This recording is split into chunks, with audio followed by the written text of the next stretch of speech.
This shop looks popular today. Wonder what the occasion is.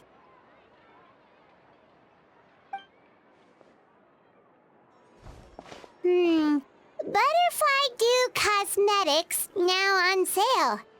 Huh, looks like it. Oh, Sigewinne's here too!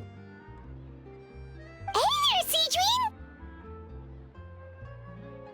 Hello there, Traveler and Paimon. I hope you're keeping yourselves fit and healthy. You bet we are! So anyway, what are you doing here, Sigewinne? The Duke insists I take regular vacations in the court of Fontaine. This one just so happened to coincide with a promotion for a new skincare product, so I came over to take a look. I like to keep up with the latest industry developments when I can, to help me with my magazine articles. Wait, you write? For a magazine? Which one? It's called Beautés en Fleur, and it's run by the Fontaine Beauty Association. I've done lots of articles about skincare for them, using the pen name Maritime Flower.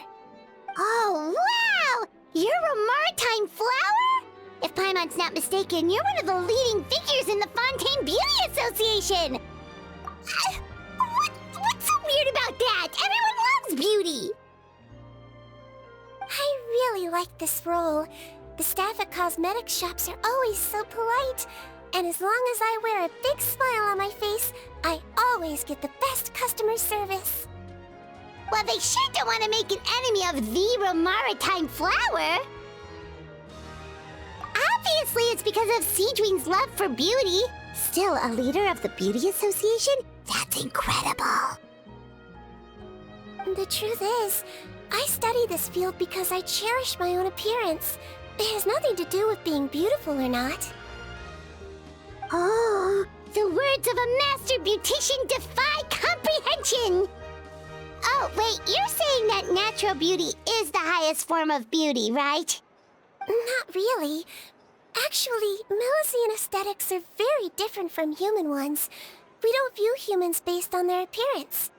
If I had to describe our approach, I'd say it's based on cuteness. Oh, really? Yep. Still, I really value my current appearance, and in the process of taking care of it, I've ended up learning quite a lot about skincare and stuff. It turns out, my knowledge and experience is pretty popular with beauty product lovers. It came as a big surprise to me, though. Oh, Paimon gets it now. But speaking of your appearance, how come you look human anyway? Are you, like, only half Melusine?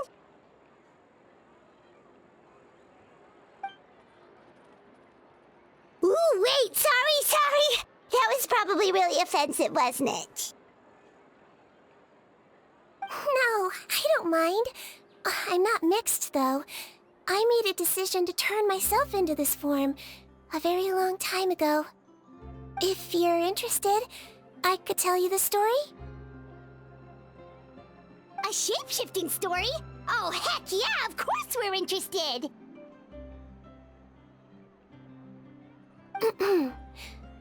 Once upon a time...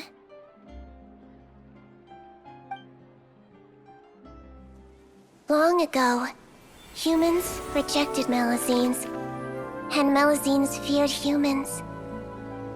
There was one Melusine who became fascinated with human medicine, but no human wanted her help.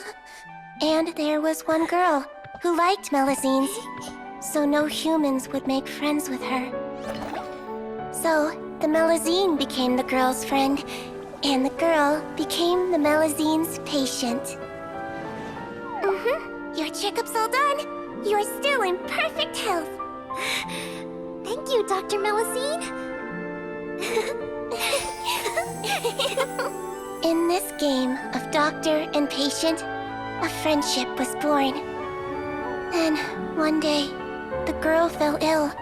The Melusine was the only doctor to arrive on time, but the adults sent her away. Scram! Melusines can't be trusted! So just because I'm not human, I can't save my best friend?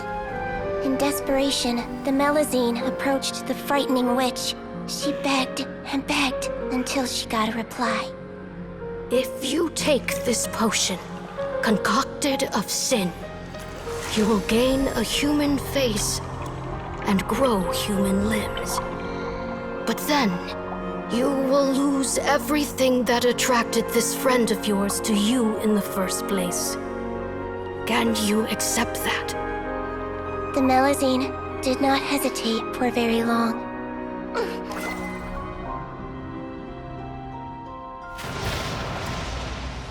On a rainy night, a little doctor knocked on the girl's door.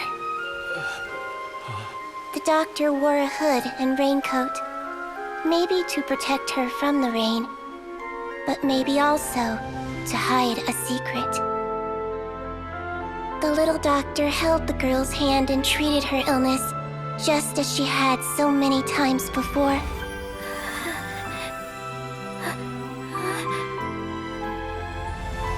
Dawn came, and the little girl's condition improved. But the little doctor was long gone, for she knew her friend would never recognize her again. And so, since then, I've lived my life in human form. Most people who know me just think I was born this way. Ooh. A witch? A potion? Why does this sound like a fairy tale? Trust me, it's a true story. Must be the way you told it then. It just sounds so... Yeah, not every Melusine would take human form to save their human friend. That must have been a huge decision. Treating patients is a doctor's duty. We must always find a way, even when the going gets tough. Ugh. It's so crazy that they turned you away just because you were a Melusine, especially when their daughter was so sick. Well, sometimes appearance can be a real barrier. But that was a long time ago. I like how I look now anyway.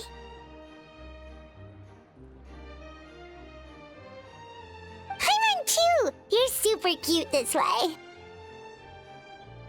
Attention customers! Thank you all for waiting. Now, on behalf of our skincare partner, I'm delighted to announce that our exciting new product is now officially on sale! Well, there we go. Let's have a look, shall we? Oh, Paimon, if you want to buy any skincare products, I'll be happy to give you some suggestions. Really? Personal advice right from a leader of the Fontaine Beauty Association? What an honor! Allow me to introduce our newest skin lotion, Butterfly Dew. I'm sure many of you have already read about this product's trials in the newspapers. To say that it improves skin quality is an understatement. This product gets its name from the way it transforms your skin and makes it glow anew, like a butterfly emerging from its chrysalis and spreading its wings for the first time. We are thrilled to have the inventor of this fantastic product with us here today. Please welcome Mr. Rawat, a researcher from the Fontaine Research Institute. Now, without further ado, I'll hand over to Mr. Rawat to tell you all about what Butterfly Dew can do for you. Thank you. Hello, everyone. I'm Rawat, and I developed Butterfly Dew. Wow, what a looker. He's a researcher? Wow, he's really challenging the stereotype. It seems that everyone is surprised by my entrance. Or should I say, my appearance. I'm well aware that researchers are generally better known for their brains than their dashing good looks. In that regard, I do believe I break the mold somewhat. Of course, appearance is a skin-deep way of defining a person. And yet one's appearance can be a very real set of shackles, holding a person back in their life. It can rob a young person of their self-confidence when applying for a job, dissuade a young lady from approaching the one she loves. Our actions are at the mercy of our appearance, and we slowly become the very person that the outside world sees us as. But what if I told you that those shackles can be broken? if our appearance prevents us from changing, then let us first change our appearance itself. Wash away moles, birthmarks, and wrinkles, and they can no longer rob us of our confidence. Replace them with luster and radiance, and we shall never again hang our heads in shame. That is why Butterfly Dew exists. Its mission is to allow us to shed our pupae, undergo a complete metamorphosis, and embrace a new life. Well, whether it actually works or not, after that speech, Paimon's already sold! Mr. Rawat, could I ask if you've used this product yourself? Of course, I tried it many times while I was testing it. You can consider me a product ambassador. Wow, then it's sure to work! Still, I don't expect to convince you just by blowing my own trumpet. So, could I get a volunteer from the audience to try it out? Oh, Paimon volunteers!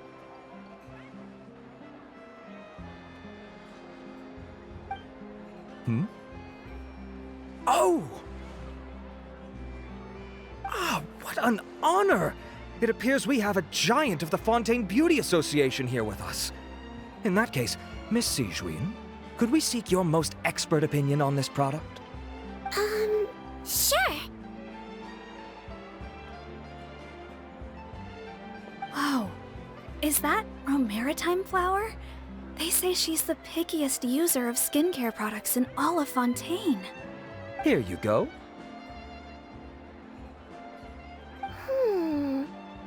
Well, it's very kind to the skin, and the absorption rate is high.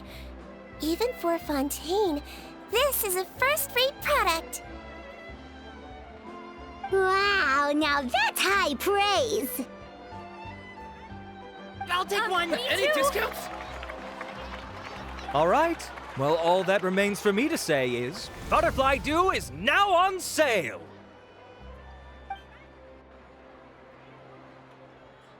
Think we should buy a bottle too? Of course you bring up Mora! Fine, Paimon will pay out of her own pocket, and even share it with you. There, does that sound fair? And if you're worried about whether it's the right product for you, well, luckily for us, Sigewinne's here, so we can get an expert consultation.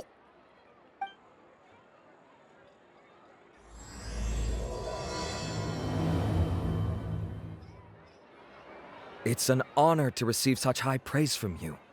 To be honest, I was also hoping you might be able to point out some flaws in the product so I can keep improving it. With most skincare products, the pros and cons only become apparent with long-term use. Yet, this one has instant benefits, improving skin quality without any obvious side effects. It's one of a kind. Don't worry though, I plan to keep using it, and I'll publish regular reviews in Beauté Sans Fleur. You can read my thoughts there. All you need to do is subscribe.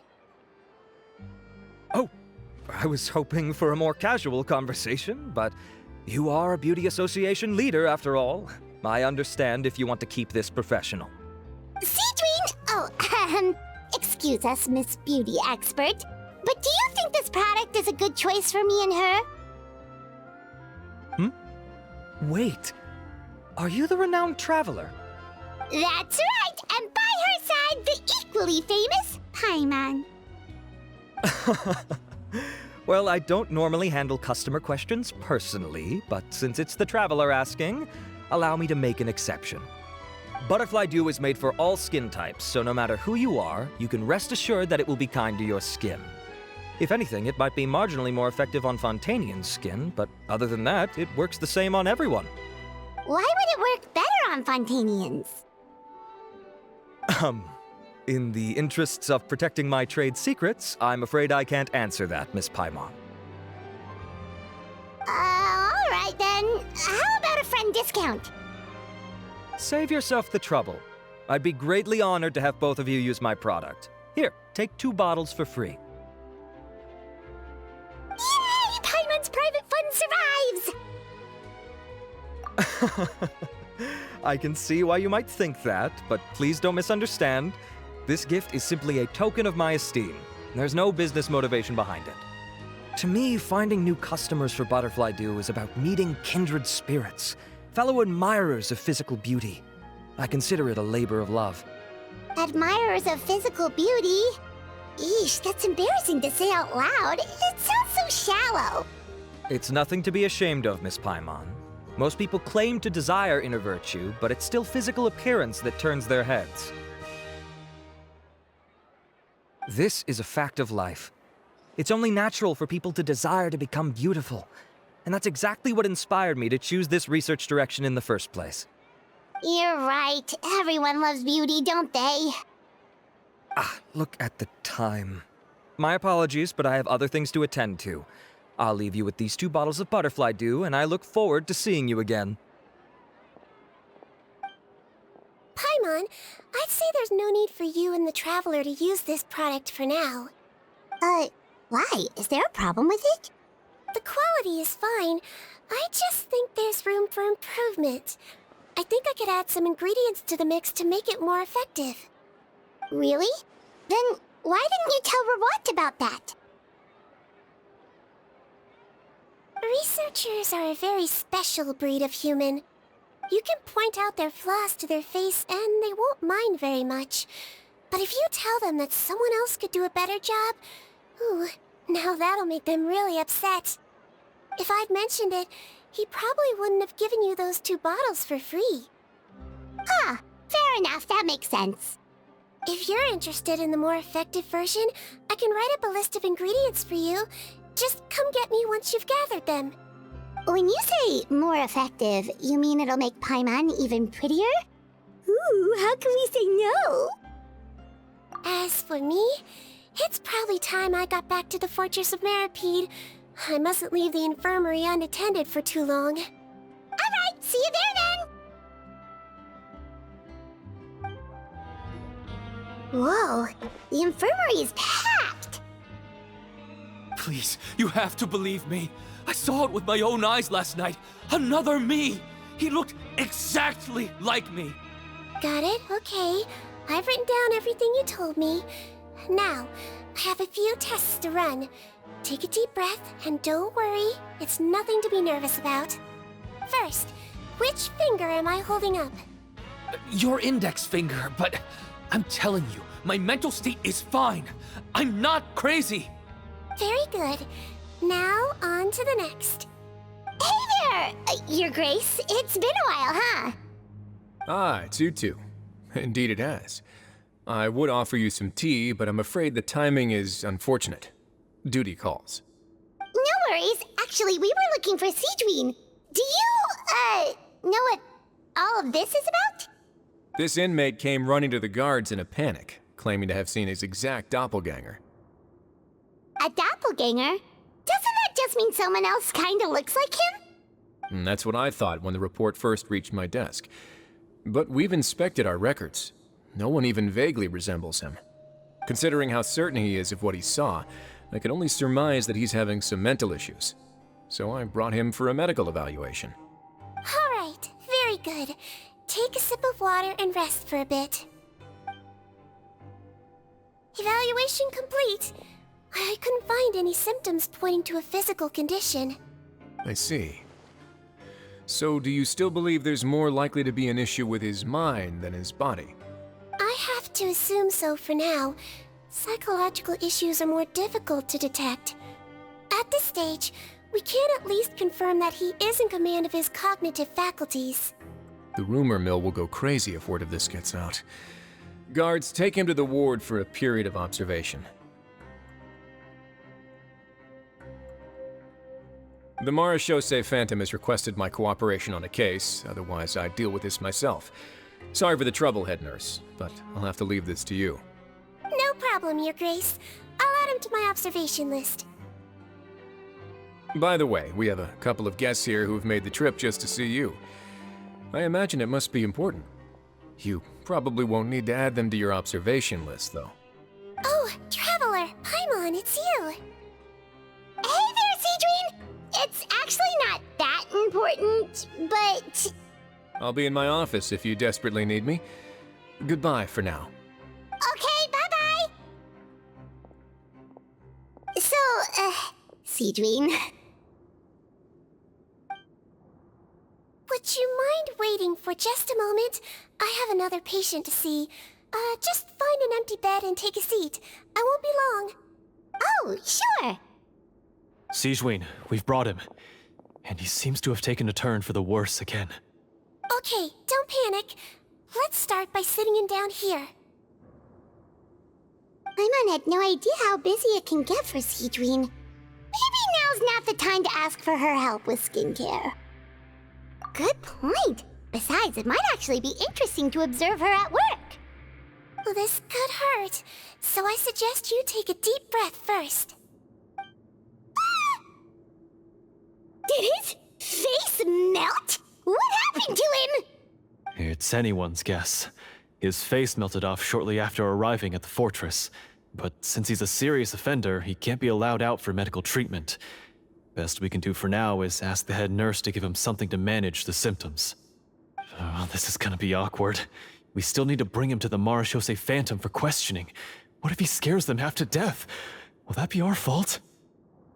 The Marechaussee Phantom? Does this have something to do with the case Risley's dealing with?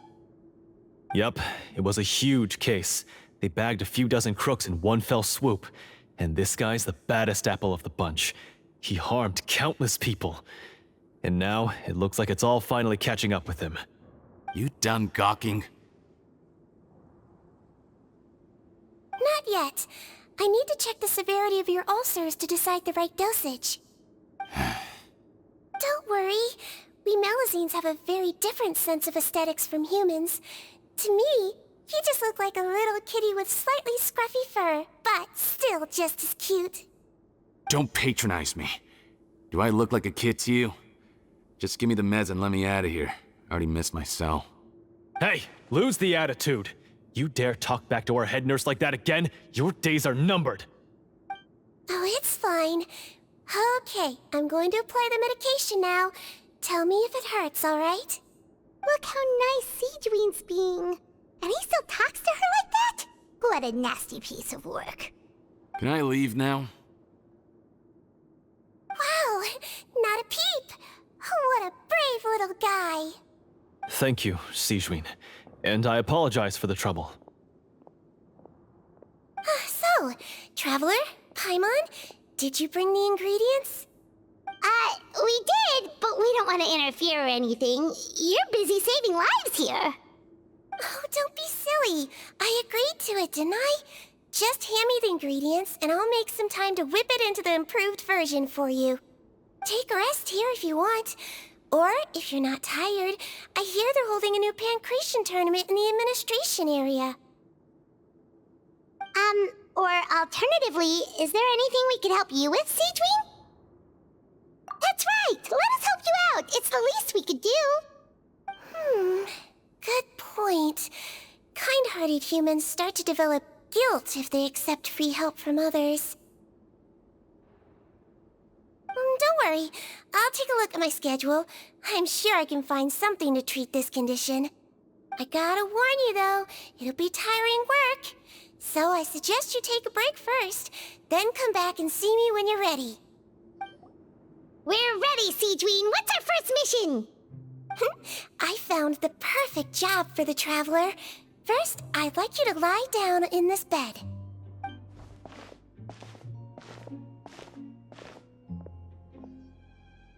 What for? I need you to pretend to be sick. What? Oh, is it that difficult? I thought you did a pretty good job last time. Oh, so you knew. I sure did. She was way more interesting than the usual malingering inmates. When you played along very well, Paimon. I observed you two for quite a while after that. Well, this is awkward. But why do you need us to do it again now? No time to explain. My next patient will be here any second. Oh, please, just do as I say. You can, pretend like you've got a nasty headache. And throw in some dry heaving for good measure. Okay.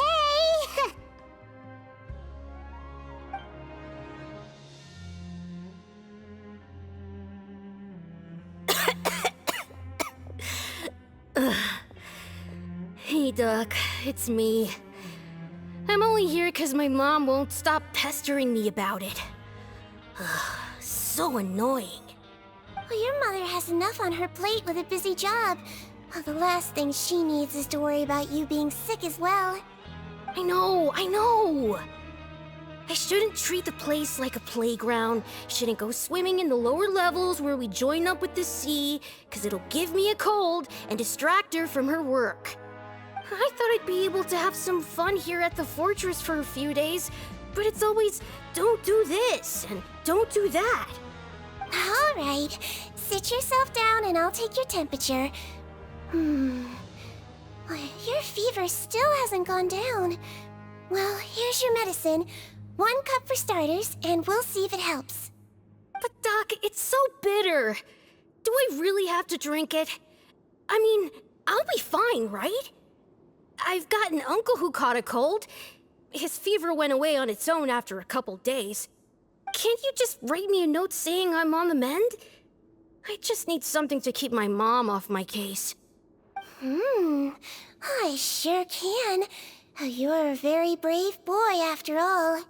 Huh? Brave? What makes you say that? Well, if you want to rely on your own immune system to clear up your fever, then you'll have to tough it out like this young lady.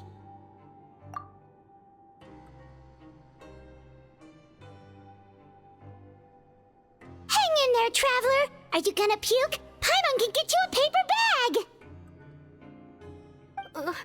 Huh? As long as you're tough enough to get through the nausea and dizziness caused by the high fever, you'll be right as rain after just a few days' rest. And if I'm not tough enough? Hey! Wake up! Wake up! Put it this way. At least you'll never have to see the doctor again, right? I think maybe I'll take that medicine after all, if that's okay. Oh, of course. Here, it's still warm. It's so bitter. All done. Great job, you two. That kid really doesn't know what's good for him. His mother's a guard here. She's been working back-to-back shifts lately, but unfortunately his father's away on a business trip right now. She had no choice but to bring her son here for the time being. He was quite happy at first. He seemed to think that the Fortress of Meripede would be all fun and games. So you made us put on that act just to scare a kid into taking his medicine? That's a pretty sneaky trick. Seems like there's a whole side to Sigewinne we never knew about. It's a technique I learned from my teacher. Oh, you had a teacher? Was she a Melazine doctor too? She was human. She passed away a long time ago. Oh, sorry. No, it's fine. I really liked my teacher, so it's always nice when I get to talk about her with other people. She was a traveling doctor, and since she didn't have a clinic, she'd go out and visit her patients wherever they were. Dealing with the badly behaved ones was her specialty. She used to say, if you can scare the little brats into taking their medicine, you won't have to hear them wailing and screeching when their condition gets worse.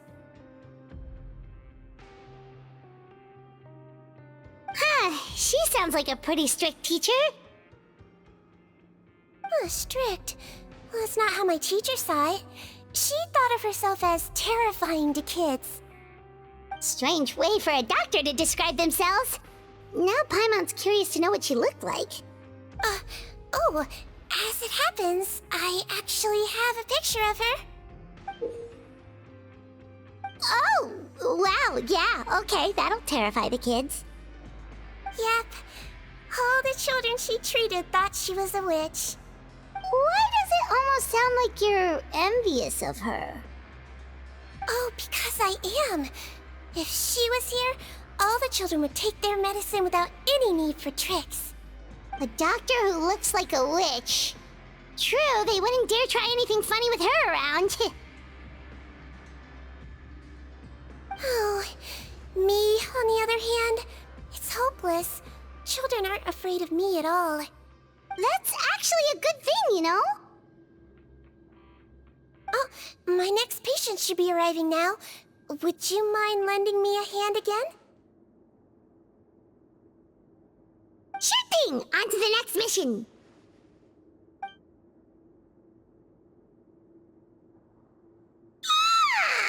Is it nighttime already? That flew by. You really have a busy job, Sigewinne. Well, thanks to you two, it was much easier today. Aww. Should we get some rest? It's getting pretty late. Oh, there is one last thing. I have to keep it confidential, so I usually leave it till after everyone's clocked out. Confidential? Are you sure you can tell us? Well, it's fine. You're not living here anymore, so it's okay if you know. All it is I have to prepare some ingredients to make healthy meals with. Wait, you mean those healthy meals? My patients refuse to eat any healthy meals I prepare in front of them, so I have to prep the ingredients in secret, then let the chef at the Coupon cafeteria handle the rest. Considering even the chef's version makes people uneasy, it really makes you wonder what's in it. You want to find out? I can teach you how to make it. That way, if you ever suffer from exhaustion on your future travels, you can prepare a healthy meal for yourself. It's really good for you, you know. Sure? Guess we can help out one more time.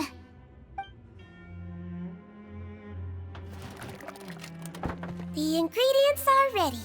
Now, put them on the table and add them in the order I tell you. First, we add this special slime condensate, stir it thoroughly, then pour it in. Oh, see that? It adds elasticity. It looks just like tasty jelly, doesn't it? Yeah, it really does! Until you remember it's slime condensate. Next up, xenochromatic crystals. You want to crush them up into a fine powder, like powdered sugar. Wait, are those from Fontimer Aberrants? Are you sure they're edible? Finally, we'll need some high-protein meat. Frogs are an excellent choice. You just need to clean their innards, and then you're left with some lovely, tender meat. Oh! Frogs. And we're done. All that's left now is to pack them into lunch boxes and hand them to Walsey. Yesterday in the production zone, I noticed an inmate who's been working for 2 days straight. That means it's a healthy meal for him tomorrow. Sigewinne really does have the inmate's best interests at heart. Ah, head nurse. Got some extras for me? Just the one today. The serial number's on the lid. Sounds good. I'll make sure it gets delivered. Sounds like they're talking in code. Thanks for your help. Oh, it's no trouble at all. I only wish I could do more. You work so hard for all our sakes. I'd happily lose a little sleep if it meant helping you out. That won't do. If you reduce your sleeping hours any further, your health will start to suffer. All right. Nurse's orders. I'll do as I'm told. But you take care of yourself too.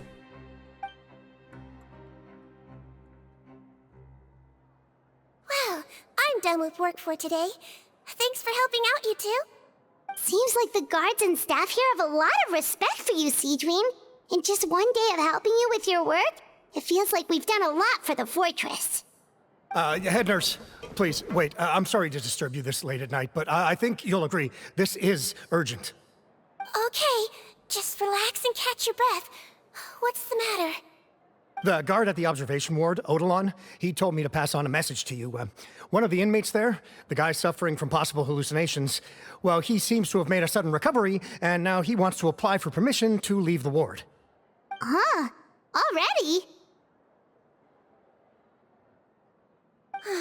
You were right to tell me. I'll have to examine him and make sure he's well before we discharge him. Looks like we've got one job as medical assistants left. We'll come with you.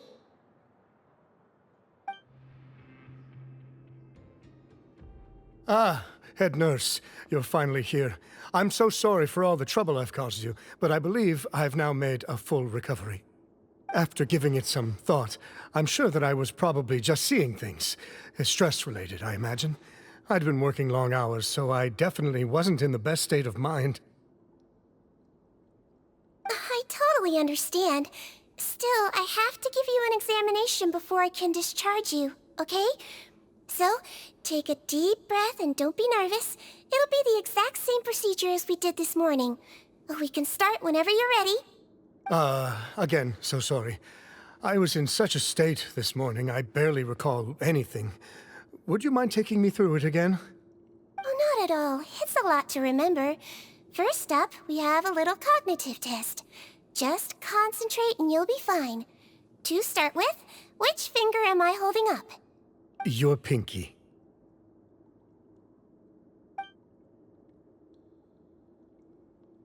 All right. All indicators seem normal. So it was a stress-induced hallucination after all? Well, we've certainly had previous cases of mental illness caused by overwork, which is why I carefully observe everyone in the production zone. I wonder how I managed to miss the signs this time. Please, head nurse, you shouldn't blame yourself. I'm just still adapting, that's all. Pushed myself too hard, and I guess I couldn't take it. Thanks for looking after me. I'll be as good as new after a good night's sleep. And if you can give me the okay, I know I'll sleep better back in my good old dorm. It can be difficult to relax in an unfamiliar environment. All right then, you can leave the ward. I suggest you take 2 days off to focus on your recovery. I'll take you off the observation list for now, so you're officially discharged. Great. I can't thank you enough, head nurse. Mr. Odilon, could you escort him back? Of course. I'm on guard duty in the administrative area tonight, so nothing will go wrong. You have my word.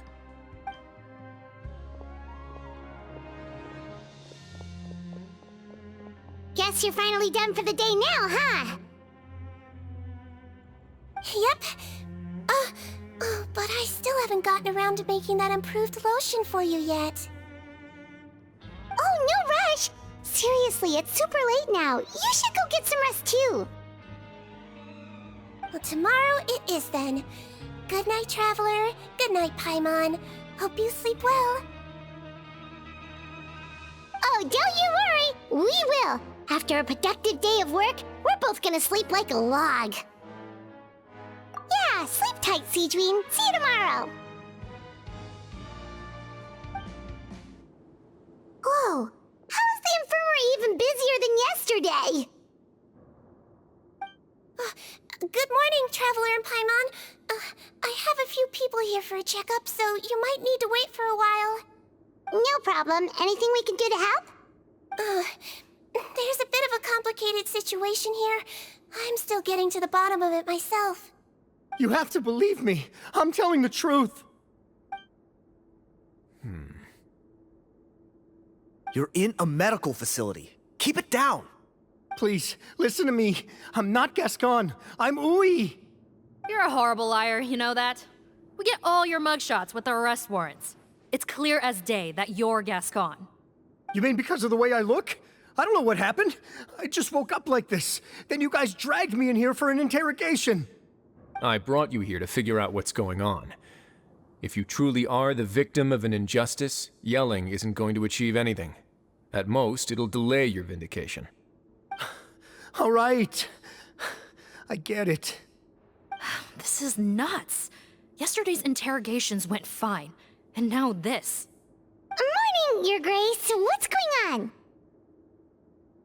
Remember the case I mentioned yesterday? The one brought to me by the Marechaussee Phantom? Well, we've been questioning the inmates involved this morning. Every single one of them is claiming mistaken identity. Huh. That's even weirder than what that guy was saying yesterday. The thing is, none of them have been able to provide any evidence whatsoever to support their claims. Questioning them further got us nowhere, so for now, we've brought them to the infirmary. And we thought yesterday was as busy as it got for Sigewinne. We've compiled their statements. Have a look. Perhaps there's something we missed.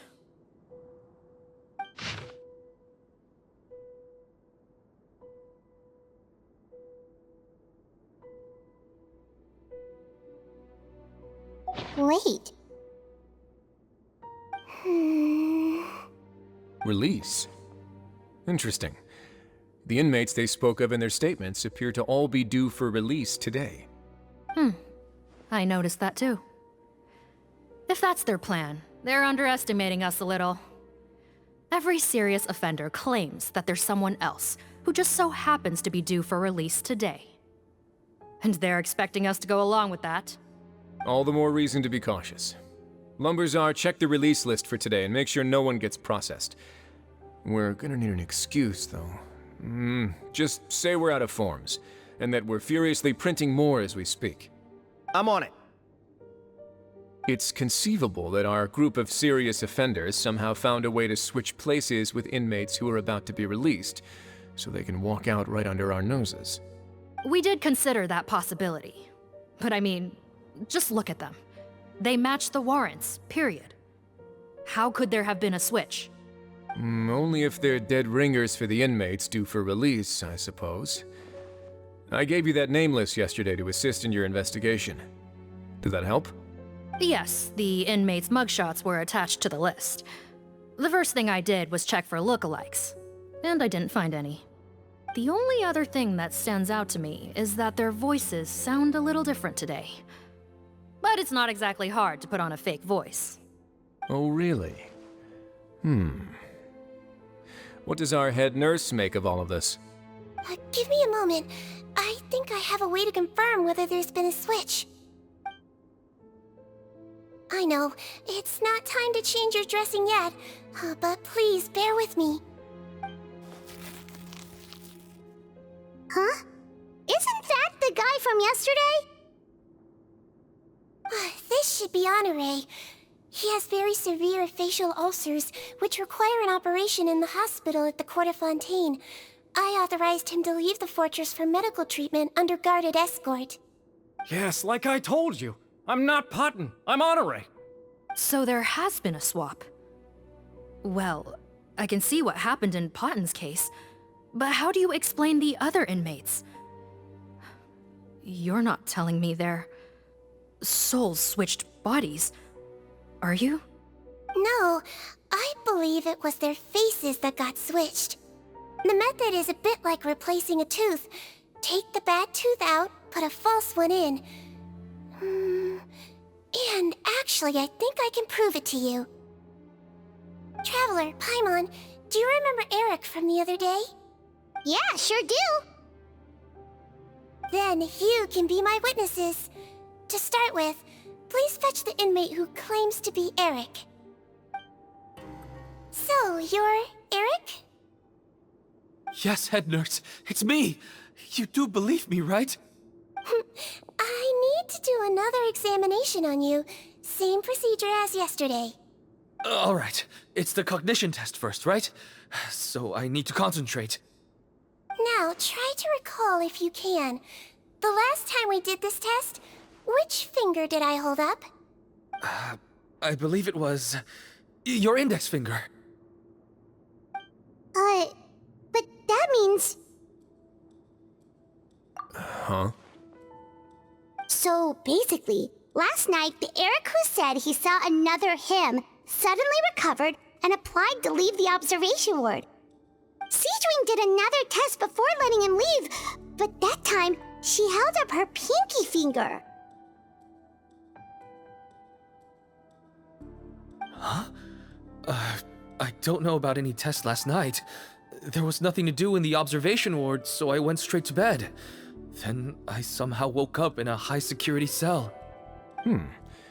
Well, in that case, there is a reasonable explanation for the strange events of the past 2 days.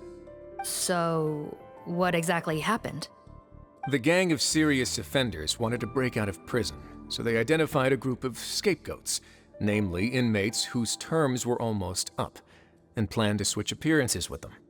Last night, when Odilon was on duty, they ambushed him and had one of their group switch appearances with him using their face-swapping method. That allowed them to avoid scrutiny from the other guards.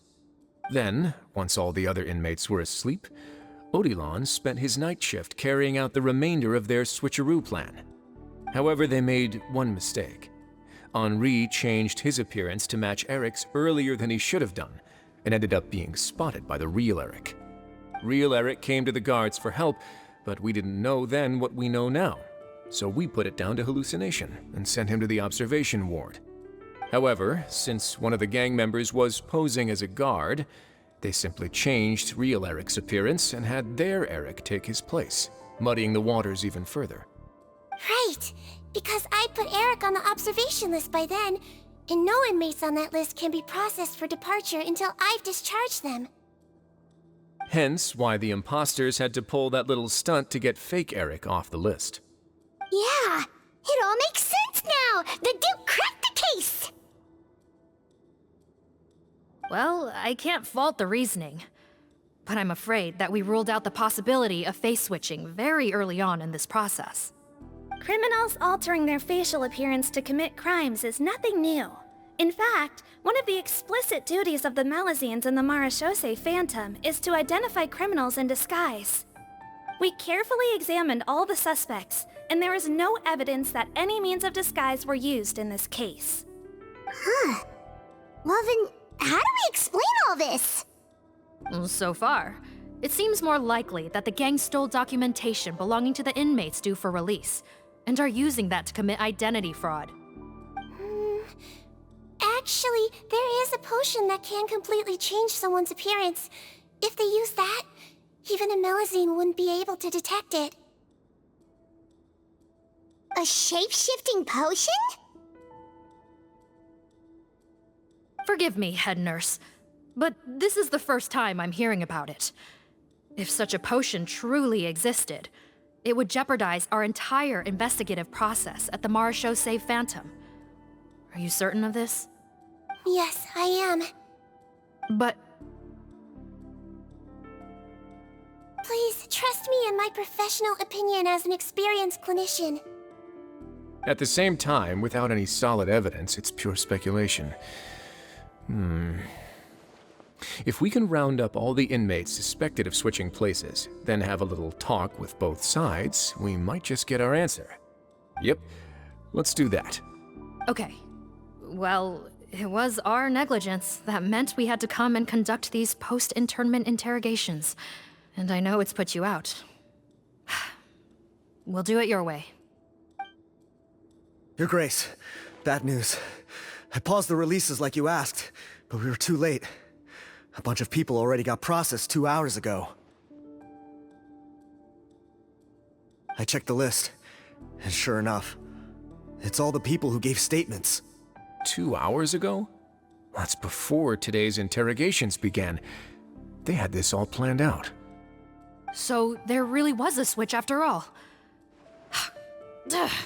They really pulled the wool over our eyes on this one. We should be able to catch up with them if we leave now, right? Not if that potion is real. They can just switch faces again after leaving the fortress. And if the Marechaussee's Melazines can't even spot them, we wouldn't know where to start searching. Yikes! So we're at a complete dead end!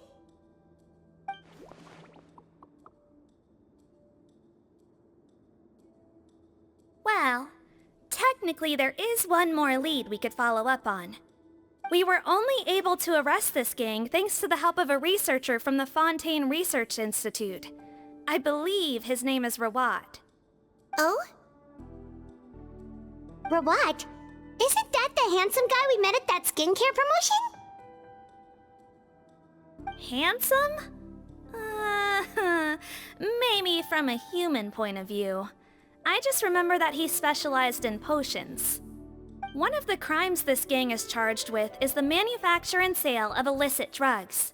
According to Mr. Rawat, They appear to have stolen technology he developed through his research and used it in their operation. At first, he thought it was a typical case of intellectual property infringement, and he tried to negotiate with them. But once he discovered their criminal operation, he reported them to the authorities. Thanks to his report, we were able to swoop in and arrest them all in one go. What a hero! Bet that took courage on his part. No doubt. This is worth following up on. As the one who snitched on them, it's highly likely that Rawat will be targeted by the escapees. That aside, since he's negotiated with them in person before, there's a chance he'll have some additional information for us. Understood, Your Grace. My team and I will head to the Fontaine Research Institute right away. In the meantime, please keep an eye on the face switch victims for us. Of course. Miss Morgan, I'd like to come along and help you catch these criminals. Huh? Why's that? Well, I'm the one who discharged the fake Eric last night, so I feel partly responsible. Don't say that, head nurse. Your focus was on the inmates' health, and rightly so. We can't ask you to help with arresting criminals. That's our duty. I also have a more personal reason. Poton is a patient of mine, and if I don't get a new batch of medicine to him in time, his condition will get much worse. Look, head nurse, I completely understand where you're coming from. But arresting criminals is dangerous business. And if anything happened to you, none of us can afford to take on that responsibility. Don't worry, I can defend myself just fine. You say that, but still. If I may, Miss Morgan, Sigewinne is the one who raised the potion hypothesis, and I'm sure she has far more expertise on the topic than your team. My suggestion would be to bring her with you. And if you really are worried for her safety, then...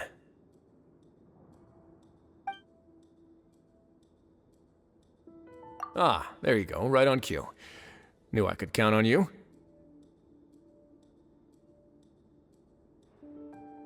Okay. Well, since this plan has the Duke's blessing, far be it from me to refuse. We should head off immediately. Time is of the essence. Greetings. Sorry to impose, but I'm afraid we're here on urgent business, and we're gonna need you to cooperate. The Marechaussee Phantom. Let me guess, you're investigating some more illegal research? Not this time, no. We're looking for a researcher. Do you know where we might find Mr. Rawat? Rawat. Oh yeah, Mr. Handsome, right? He actually doesn't work on site here very often. There's a handful of researchers in the nearby area who know him pretty well, though. You can see what they know. Just a handful? Paimon figured he'd be the most popular guy around.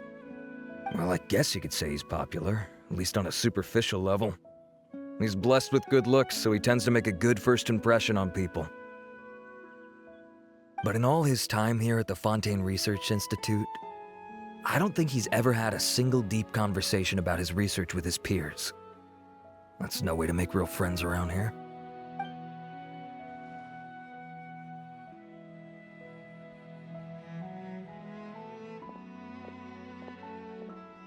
That's so weird. He definitely didn't come across like a recluse at that product promotion. I don't find that weird at all. He definitely didn't strike me as the kind of guy who's, good at making friends. Really? Paimon couldn't tell. Must be a Melusine perception thing. Okay, we should talk with his acquaintances. But we also need to check the Research Institute for any clues. Let's split up. It'll save us some time. Sure thing. We'll go ask around among the other researchers with Sigewinne. Paimon's suddenly kinda curious to know what everyone really thinks of him. Excuse us, are you Audrey?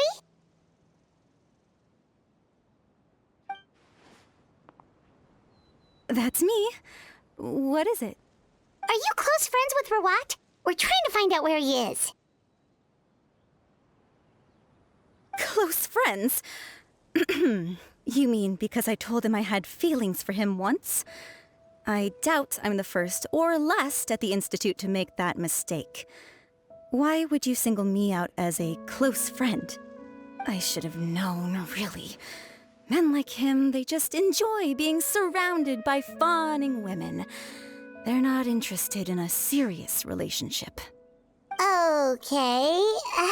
We were just kind of wondering if you might know where we can find him. Why would I know where he's at? I barely know him, and he probably doesn't even remember me. Ugh, this is getting annoying. Shall we go ask someone else?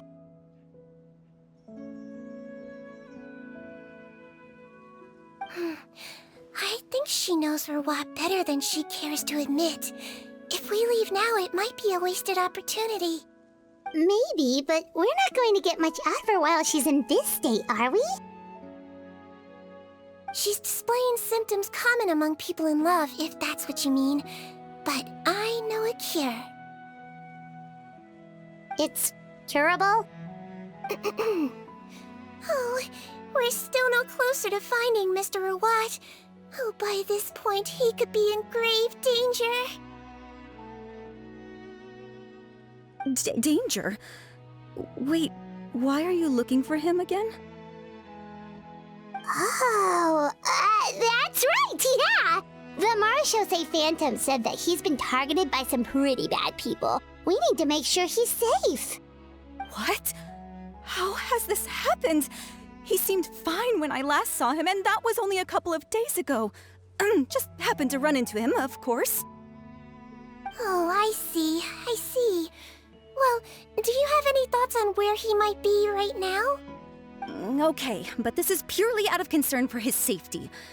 If he's not at the Institute, he might be at his mother's place. I heard she raised him alone, that they had it pretty tough financially, and these days she's housebound due to illness. He makes regular trips back home to check on her. Oh, okay. Do you know the address?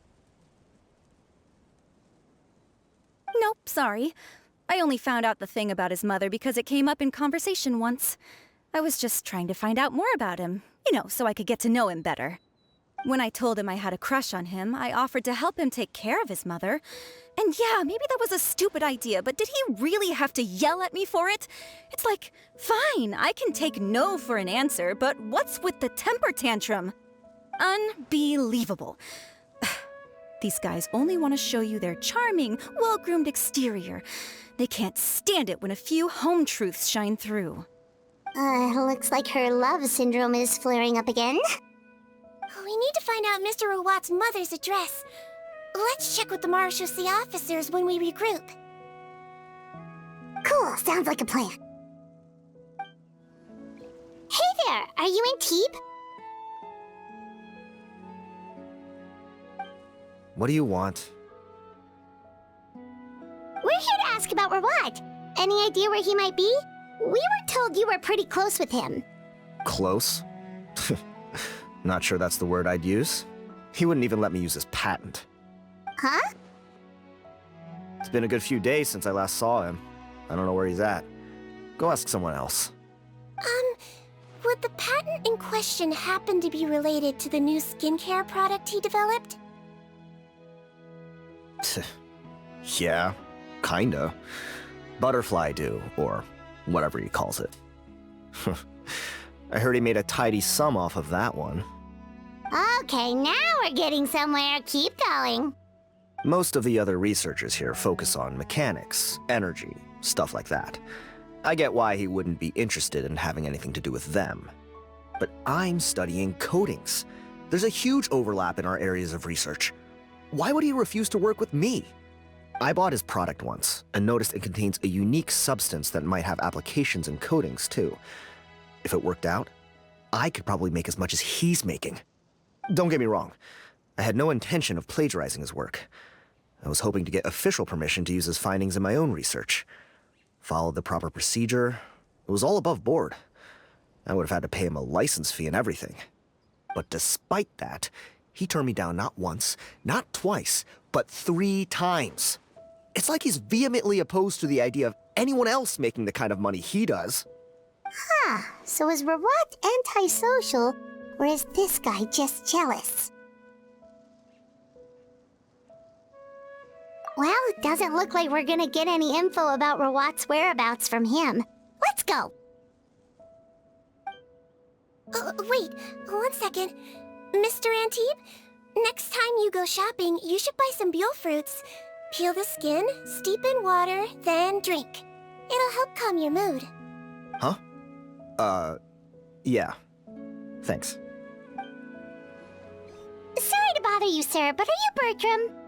Who's asking? Just some concerned citizens helping out the Marechaussee Phantom with an investigation. We'd like to ask you about Rawat's whereabouts, if that's okay. We're told the two of you are pretty close. Not anymore, we're not. Turns out we don't see eye to eye. Oh yeah? What happened? The thing about us researchers is, most of us do what we do for some sort of higher purpose, but not Rawat. All he cared about was how to commercialize his findings. He won't even let you work with him unless you sign a confidentiality agreement first. Also, he has better control over who gets which intellectual property rights. How are you supposed to get any meaningful research done working with a guy like that? Now that I've got my own technical solution for my compressor, I don't need to work with him anymore. So that's what Rawat is really like. We'd still like to know where to find him. Is that something you can help us with? Wait, Yeah, I know you. You're the head nurse at the Fortress of Meripede. Alright, then I'm happy to help you if I can. I respect the work you do. Medicine serves the highest purpose of all the sciences. Wow, turns out Sigewinne's got some real clout. Thing is, I have no real way of knowing where he might be. I stopped working with him 2 months ago, and I've barely seen him since. But if you want my advice, I'd say go talk to the peddlers. There's a few he meets with every other day or so. Maybe they know where he's at. Peddlers? Yeah, back when I was working with him, I noticed he met with them quite often. Wouldn't surprise me if they were involved in some shady business together, because it seemed like they went out of their way to avoid discussing anything in my presence. The little I overheard was about manufacturing and selling pharmaceutical drugs. Like I said, he's all about the money. Drugs? Doesn't he work with skincare products? Do those count as drugs? Who knows? I never cared to find out. He's the morgue rubber, not me. Thank you. You've given us plenty to work with. Welcome. Goodbye, and may we both reach new heights in our scientific endeavors. You know, Paimon started out thinking Rawat was a handsome researcher with a friendly and cheerful personality. It's such a surprise to learn that his peers have a different impression of him. So what's your view of him now, Paimon? A handsome researcher whose difficult upbringing turned him into a profit chaser with a chip on his shoulder? So your thoughts about his appearance haven't changed at all? Well, his looks are kind of a big deal. At least in Paimon's opinion. How does such a handsome guy end up being so antisocial? Even with his difficult family background, it just doesn't make any sense. You can't judge a person solely based on their appearance. Head nurse. Traveler. I assume you've spoken with the researchers. What did you find out? Bertram mentioned Rawat's involvement with some pharmaceutical merchants. Do you know if he's registered any pharmaceutical brands? Since he was a whistleblower on such a huge case, I ran a background check on him. I don't remember there being any brands under his name. How strange. If he was so focused on commercializing his research and averse to sharing his technology with others, why wouldn't he have registered his own brands? Maybe he and his business partners needed to avoid public scrutiny? You think he may have colluded with the gang? Well, the crime was manufacture and sale of drugs, and that would certainly be in his wheelhouse. We can't rule it out. Isn't that pretty unlikely, though? He was the one who blew the whistle on them! Most children who come to me with tooth decay have suffered pain for a long time already, but they'll still try to hide the fact that they eat too many sweets. Grown-ups and children aren't so different in that regard. If you say so. I saw him when he came to make his report, and I certainly didn't get the feeling that he was the type to collude with criminals. Perhaps it's more likely that they were coercing him. You mentioned that he comes from a poor family. So, it's possible that the criminals approached him asking for academic support, luring him in with the promise of riches. By the time he discovered who they really were, he was in too deep. They had leverage on him, so he was forced to keep working for them. I've seen it happen many times before. That does make a lot of sense. It would definitely explain why he was so unwilling to cooperate with his fellow researchers. No wonder he's so unsociable. He must be on edge all the time with a gang of crooks breathing down his neck. In that case, the situation could be worse than we thought. If Rawat was working with the escaped inmates, they're sure to know more about his whereabouts than us. Oh, there's a good chance they'll get to him before we do. Based on the information we've gathered so far, he was last seen 2 days ago. If no one's seen him since, maybe we're too late. 2 days ago? So he went missing right after that product promotion. That was the same day he reported the criminals, too. Not a good sign. Don't worry, everyone. I believe we still have a chance. Since he disappeared right after blowing the whistle, it's likely that he's gone into hiding. Yeah, he must have been worried that they'd come for him. All the more reason to find him as soon as possible. The only lead we have at the moment is his mother's house, which you mentioned earlier. Seath, think you can find the place? Yep. When you register a brand, the Court of Fontaine requires you to provide a legal address. The one Rawat wrote down was in the outskirts of the city. That should be the place. Okay, then there's no time to lose. Let's move. All right, this should be the house. I'm pretty sure this was the address. Okay, I'll knock.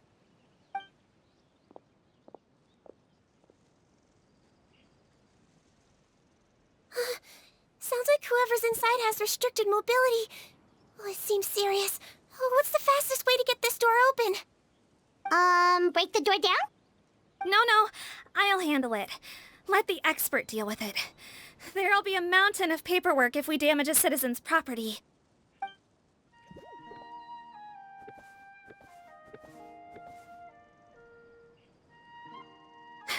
Calm down. Deep breaths. Remember your training. Control your strength. And... it's open! Seath, take a few people and lie in wait. Keep your eyes peeled for any activity around the house. The Traveler, head nurse, and I will go inside. Hello? Anyone home? Oh, there. On the bed, there's an old lady. That's gotta be Rawat's mother, right? She doesn't look like she's in any state to be answering our questions, though.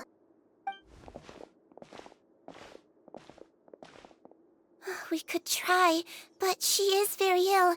We mustn't force it. Well, doesn't look like Rawat's here. She's the only one we can talk to.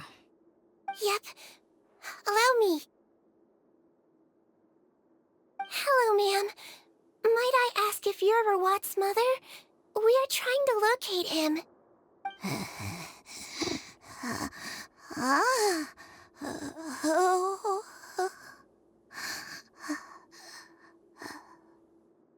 Hard of hearing, perhaps. Does anyone have a picture of Rawat? I have one here. I'd like to show you a photo, ma'am. Is this your son? Do you know where he is?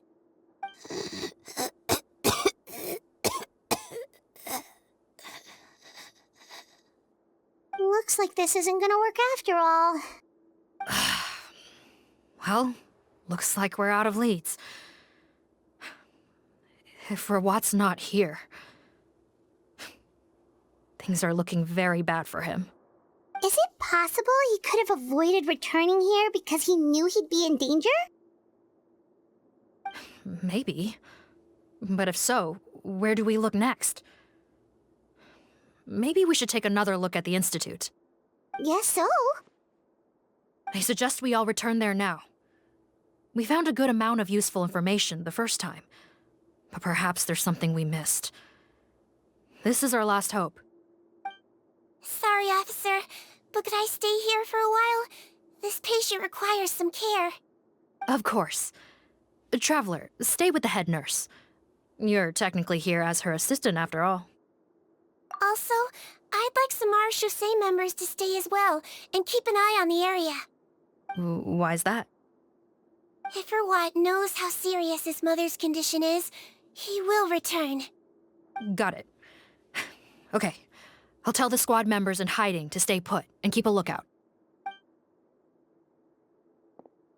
Thanks for helping me out yet again, Traveler and Paimon. No problem. But when you say her condition is serious, do you mean... Yes. She's barely clinging on to life. Oh. Let me take care of a few things first. Could you pass me the towel over there? Yeah, of course.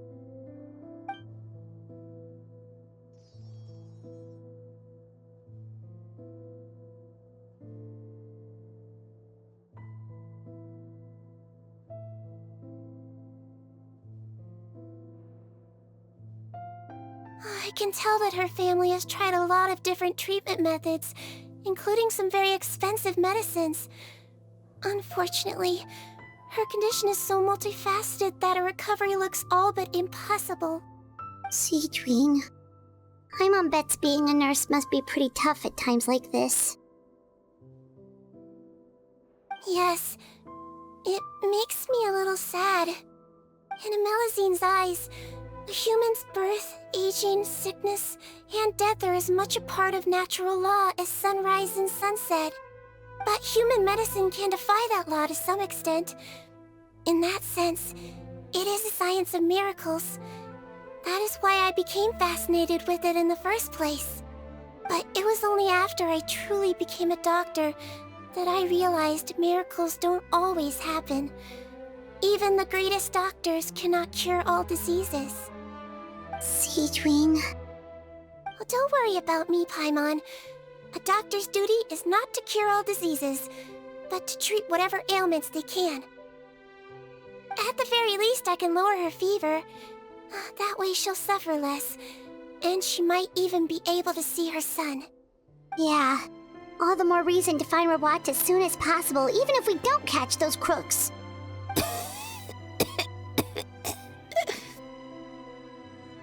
Oh, her fever is getting worse. Could I get some hot water? Sure, we're on the case. Found the hot water? Sure did. And look what else we found. Judging by this journal, it seems like Rawat has a private lab. There's a good chance he could be there right now. We gotta go tell Officer Morgan right away. Oh, that's great news. But hold on just a moment. The wet towel is ready. I'm giving you another injection. Are you feeling better now?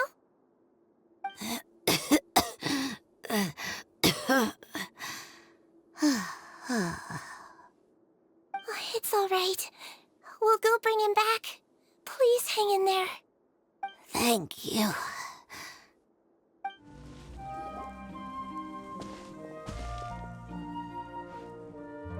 It's Officer Morgan! They're already here!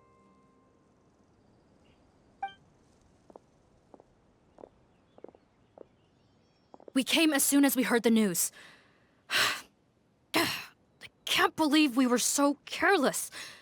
The most crucial information of all was hiding right there, in that room. And we missed it. Don't blame yourself. Right now, we need to focus on finding a way in. There's a mechanical door over here! Hopefully the instructions in Rawat's journal will help us open it.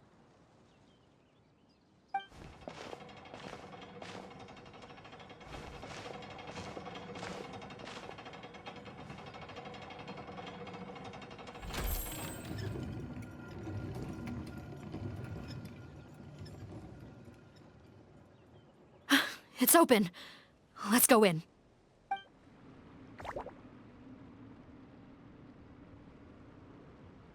Captain, according to our list, many of the fugitives aren't accounted for. There may be others hiding deeper inside the facility. Ah, so these guys were just the lookout crew.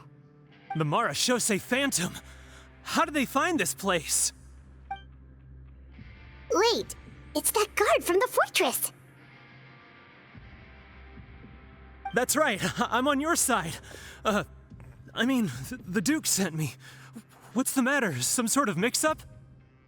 Mr. Odilon, didn't I tell you a few days ago that you need to stop all field work until you've recovered?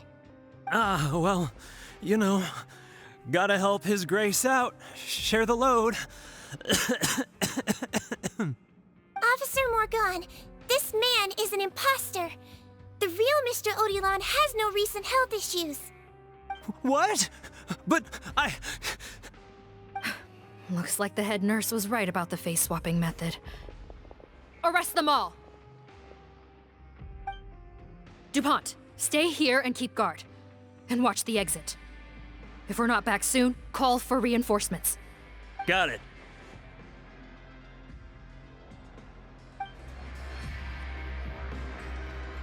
So many jars. Was this some sort of production facility? This scent. It's probably the ingredients used to make butterfly dew.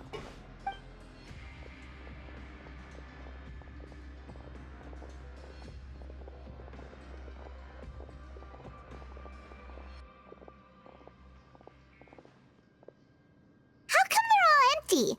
Did it sell so well that he ran out of supplies? How strange.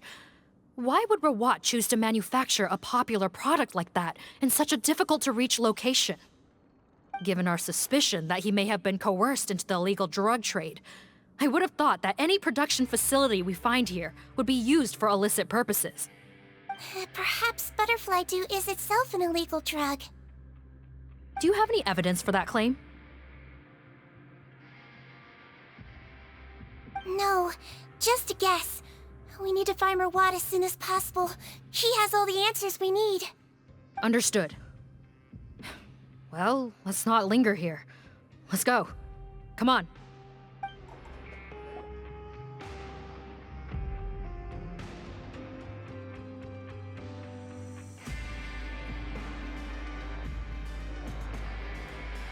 This room's much smaller than the others. Judging by the implements on the table, this looks like a potion-making lab. Head nurse! Over here!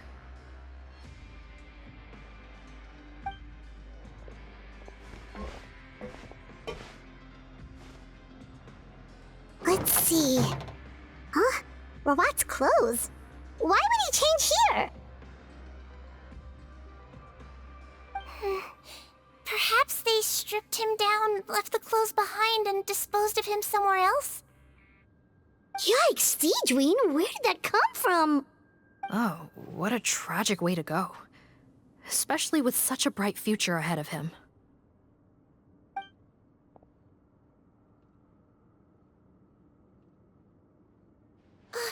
There's a path leading further on, Officer Morgan. Let's keep up the pace.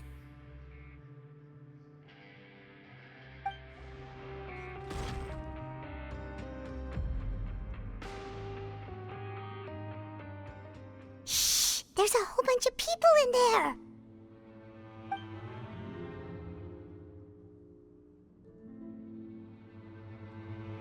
Are you serious? You're telling us that within a day, our faces are going to rot like yours? Fontanian physiology changed dramatically after that great flood, and it's not as compatible with this face-changing solution as before. The side effects are as you can see. Why didn't you say anything before we all used it? Look, my plan got you all out of prison, didn't it? You'd have much bigger problems to worry about right now if the Marachose Phantom found out about your other crimes. Consider an ugly mug getting off lightly. Ugh. You're just lucky we didn't leave you in there after you disappeared on us with no warning. We only let it slide because we're former partners. And now you have the gall to pull a stunt like this? Partners? Make no mistake, each of us is only looking out for himself. If you place too much trust in others, well, I'm afraid that's your problem. You hid things from me too. Remember how you each had a spare potion? You kept quiet about it until we planned the prison break? Oh, and you didn't have a secret spare? Then do you want to explain how you melted your face off before all this? Guys, that's enough. Calm down. It is what it is. Arguing won't change anything. What's the plan, Poton? I'm assuming you brought us here for a reason? There is no plan. We followed him here on the promise of more juice, but it turns out there ain't a drop here. Besides, what does it matter now anyway? He already said, even if we did get our hands on more of that stuff, switching faces again solves nothing. They're still gonna melt off eventually. I said enough arguing! Poton, tell us the plan. The most practical solution is to continue using the potion. Keep switching to a new face before the ulcers can start forming. Are you kidding me? This stuff was hard enough to get a hold of even when we had a supply. Now you're asking us to use it like skin lotion, after the flood all but wiped the supply out? Well, there is another option. But you'll have to make a deal with me first. Okay, now we're talking. What's the deal? I have a document I took from that researcher that details how to make a replacement. Just give me one bottle of the undiluted fluid, and I'll get to work. What's the problem? I thought you always kept reserves. Or do you really just have one spare bottle each? What do you think? That we were shipping them into the fortress of Meripede by the basket load? Well then, say hello to never showing your marred faces in public again. Ugh, I've heard enough! Get him! Let's see if that document even exists! Freeze! Marechaussee Phantom! What? Who let them in? Officer Morgan, before anything else, please find out Rawat's status. Rawat? I don't see him. Hand over the hostage now, if you want any chance of avoiding an extension to your sentences. Spare us your condescending attempts to coax us back to our cells. You think we're looking to negotiate? Rawat is dead. Poton?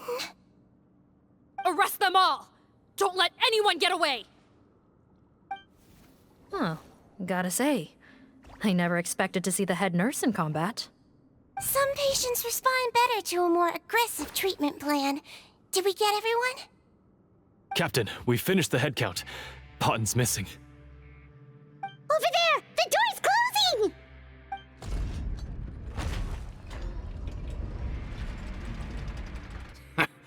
One group trying to arrest me, another trying to hunt me down. Good. I gotta kill two birds with one stone. How did he get up there? There must be a secret passage somewhere. Find it! Don't waste your energy. I already sealed it off. How naive. We have more people outside. If we're not back out by the agreed time, they'll come to our rescue. Well then, you'd better hope they get here in time.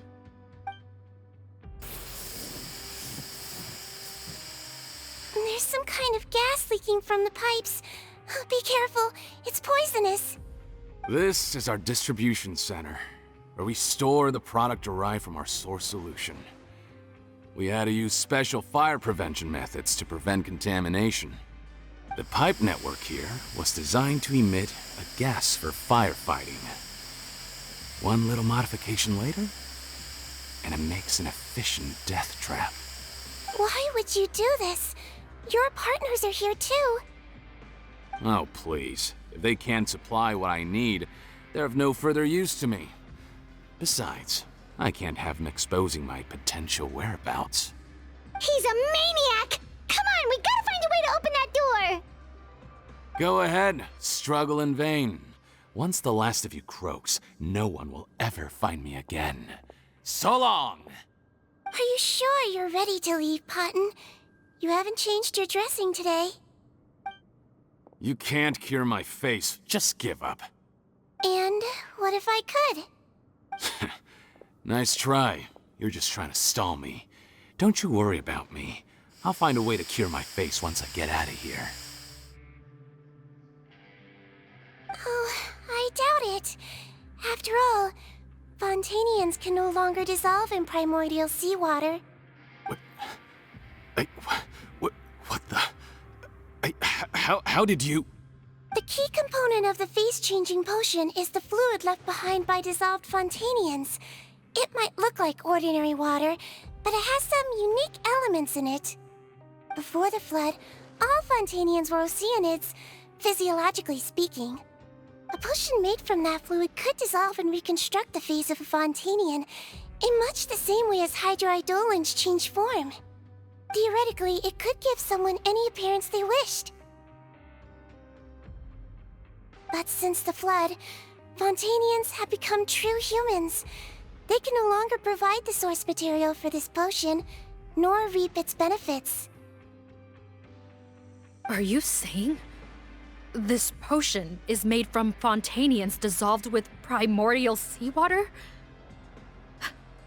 Then their crimes are far worse than I thought.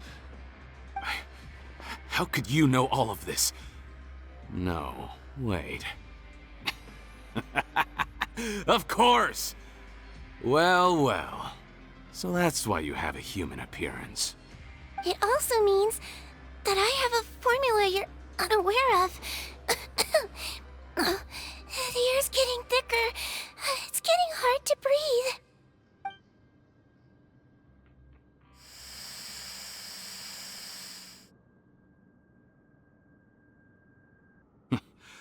I might get to make a deal today after all. Alright, keep talking. How do you intend to give me the formula? Oh, it's not a formula, but a finished product. I have a bottle of it right here. What? When I tried Rawat's skincare product, I noticed it had a certain special component in it.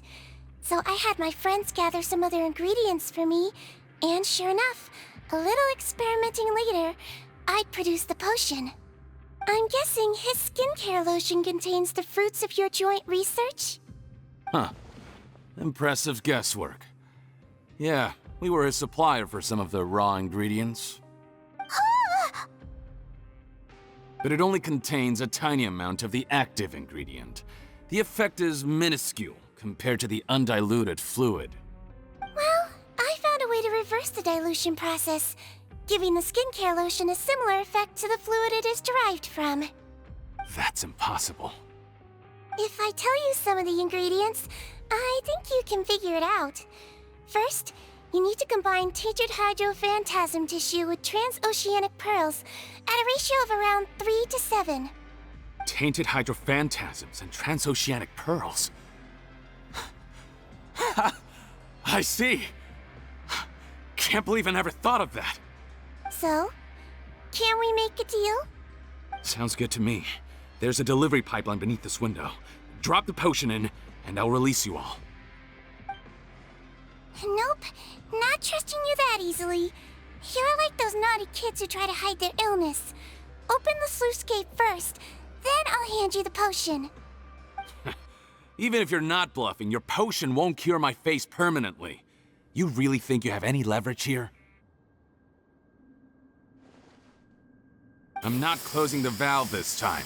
Clock's ticking. Fine, then I'll just stand here with the potion in my hand. And when I faint from the poison, I'll drop it and it'll be destroyed. No.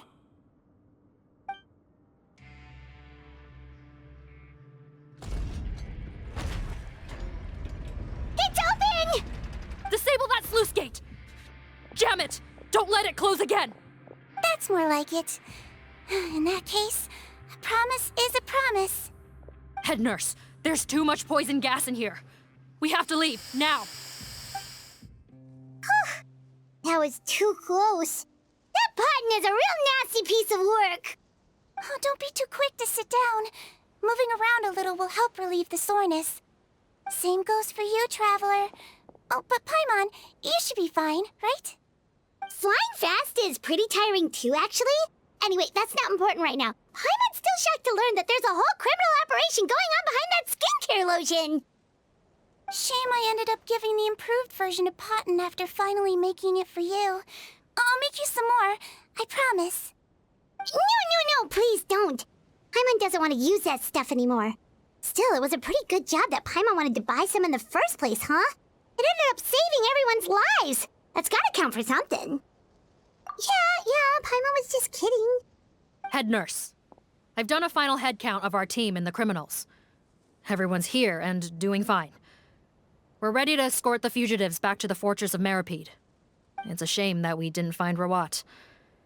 At this point, I'm afraid he's probably deceased. What a horrible bunch. Especially that Poton guy. If he hadn't made good on that deal, we'd all be dead because of him. No, we wouldn't. I always keep a whole bunch of antidotes on me for emergencies, and one of them neutralizes that poison gas. We'd have been fine, even if you hadn't opened the gate. What? Then why did you give him the potion? If this is true, I must concur. Sorry to be blunt, but I think you made a bad decision by handing him that bottle. If he changes his appearance and flees Fontaine, it's unlikely that we'll ever find him. No matter how cooperative his accomplices are when we question them. No, you don't understand. I gave him the potion precisely so we could be sure where he'll go next. What do you mean? We gotta hurry. She won't last much longer. Don't move a muscle. I might be short, but I pack a mean punch. Captain, you're just in time. While I was lying in wait, I spotted this crook snooping around, trying to find a way in. So I detained him. Oh, his face. Are you... Poton? So this is where you were heading, huh? What? This is how Poton looked before his face was marred. His current appearance matches the mugshot on his arrest warrant. I see. Wait, so what's going on? Wasn't the whole point of the potion to disguise himself and escape Fontaine? Why would he change back to his original face and run right into our trap? Enough of this nonsense. Let me in! You better pipe down. There's an old lady in there who's very sick. No way are we letting a crook like you inside. To heck with it. Listen to me. I'm Rawat. That's my mother in there. He's gotta be lying, right? Rawat was a victim in all this. He was forced into it against his will. How can he and this monster be the same person? Forced against his will? That's the funniest thing I've heard all day. Heck, when I was being coerced, everyone thought I was colluding of my own free will. And then when I actually became a criminal in my own right, you all suddenly thought I must be under duress.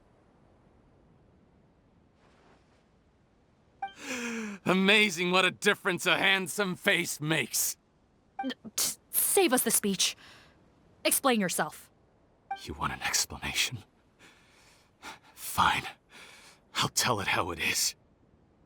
When I was just Poton, the whole world treated me with contempt. Ew. What do you want? Get away from me. Women despise me. Collaborate? You don't look like much of a researcher to me. My peers scorned me. Mr. Poton, was it? I'm most interested in your research. Consider my offer carefully. I doubt you'll find other investment opportunities. Only villains would work with me. You want out of the game? Forget about it. Turns out, I slipped up a little. Left your picture with some Marechaussee Phantom officers. Easy mistake to make. Now they've listed you as an accomplice and drawn up an arrest warrant. So I suggest you put any thoughts of running away to rest. If you get caught by the guards for being in the synth business, you ain't ever seen the light of day again.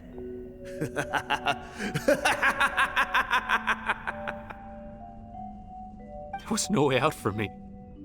Until I could stop being Poton. Mr. Rawat, I have something I'd like to tell you. I became popular with women. This new potion you developed is fascinating. Genius, in fact. would you consider working with me? I'd be happy to sign a licensing agreement. My peers looked up to me. Okay, I'm very interested in your research, sir. You must no doubt have offers from countless investors, so far be it for me to ask for a full collaboration, per se. I merely wanted to express my interest. No pressure at all, naturally. And the villains even began to fear me. Becoming Rawat showed me what a superficial world we live in. But I did not hold a grudge. After all, this superficiality could be made to work in my favor. Or so I thought. But alas, the world seemed bent on finding a reason to make me despise it. Mother, I'm back. How are you doing? Who are you? I bought the best medicine Mora could buy, but nothing would cure her illness. In the end, I hoped she'd at least be able to see her son one last time before she passed, but when everyone else rejected me, the only person who cared about me was my mother. Then, when I became a rising star in the Fontaine Research Institute, I was unrecognizable to her. I have to let her see me again. Even if it means donning my own wretched, ugly face. Well, is that enough explaining for you? Now do you understand? Let me inside already! Have you ever considered if you'll even be able to look your mother in the eyes after what you've done? You found a way to completely change your identity. You could easily have escaped from them. But no, you chose to keep working with them. Why would I want to give up on such a lucrative business? The profits were dozens of times that of the synth business, and it was all above board.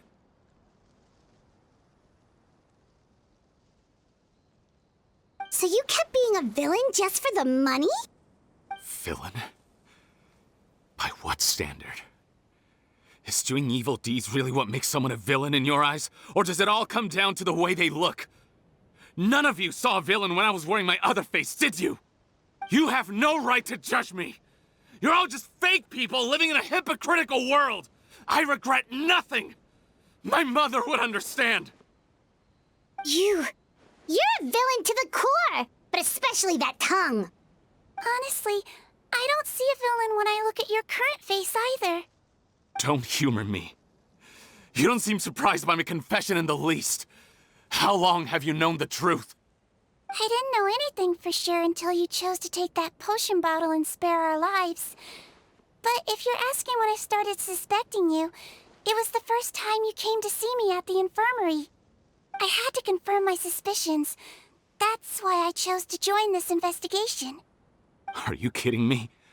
A young, promising researcher and a wretched criminal? What on earth gave you the idea that they could be one and the same person? Well, there were no visual clues. This potion's face-changing effects are very powerful. Even as a Melazine, I couldn't see through the disguise. But I believe I understand humanity a little better than most of my kind. Humans have certain fundamental qualities that do not change with their appearance. Fundamental qualities, huh?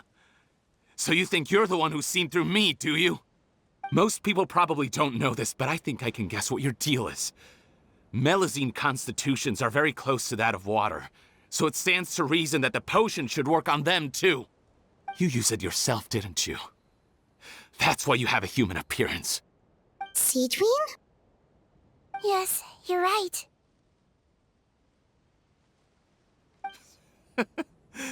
I'll bet it was back in the days when Melazines were discriminated against because of their appearance.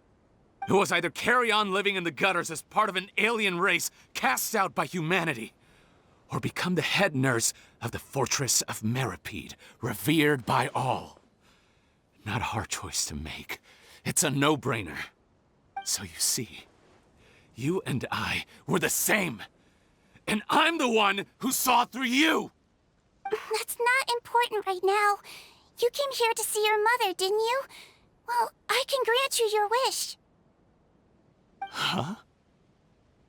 Head nurse, I'm not sure that's a good idea in his current state. Don't worry. Back in the warehouse when I traded the potion for our lives, I was doing it to test him. He was willing to risk sacrificing his only chance of escaping capture by opening the gate in exchange for the potion. Also, he could see his mother again. If nothing else, his concern for his mother is genuine. I see. So before you arrest him, please allow him to see his mother one last time. The Traveler and I will accompany him. You have nothing to worry about. All right. I understand. Mom? It's me, Poton. Your son. You recognize me now, don't you? Mom, what's wrong? I'm sorry, but I have some bad news. I examined your mother last time we were here, and it appears that due to her prolonged fever, she's lost her eyesight. What? Your appearance no longer has any bearing on her ability to recognize you. But there are always other ways to remind our loved ones who we are. Wouldn't you say? No, it can't be. Please, Mom, open your eyes. It's me, your son, Poton. If you really can't see my face, then here, take my hand. Tell me you feel your son's hand. I've done so much to get to this point. Please, you have to recognize me.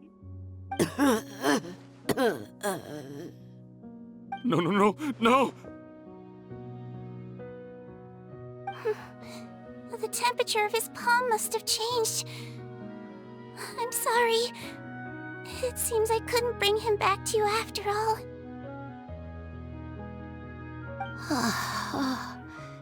It's you.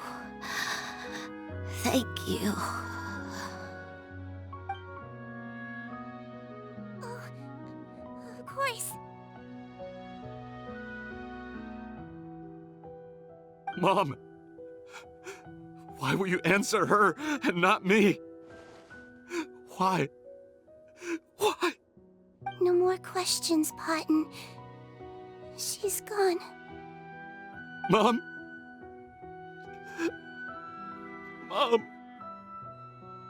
I'm sorry to say this, Poton, but you and I are not the same.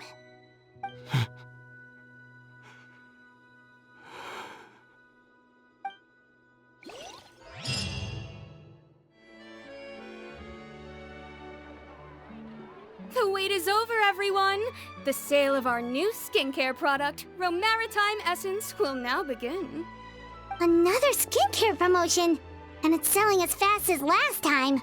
Wonder what people would think if they knew what was in the last batch. Oh, Sigewinne's here too! Hey, Sigewinne! Oh, Traveler Paimon, hello! Oh, I hope you two got a good rest yesterday after all your hard work. Of course! Nurse's orders, right? Anyway, are you here to take notes for your next article? Actually, I'm mostly here to help Officer Morgan wrap up yesterday's case. Ah, that reminds Paimon. That stuff sold like crazy, didn't it? Is it gonna cause huge problems? Nope, there's nothing to worry about. Unless modified, Butterfly Dew is an excellent skincare product that's completely safe to use.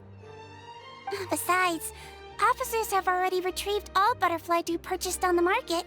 Now it's just a matter of disposal. After consulting Monsieur Nervulette, I came up with a way to neutralize any harmful effects, so it'll evaporate naturally without polluting water or soil. Wow, it's Sigewinne to the rescue again! Thank you for serving as our consultant, head nurse. All the butterfly dew we recovered has been disposed of, according to your instructions. Great! Good job, everyone! Also, you mentioned you wanted a copy of Rawat's interrogation records. Well, technically, Poton's records. Anyway, I have them with me. Here. After he saw his mother for the last time, it was like all his mental defenses came crashing down. He put up no resistance during the interrogation and answered all our questions. We learned a lot.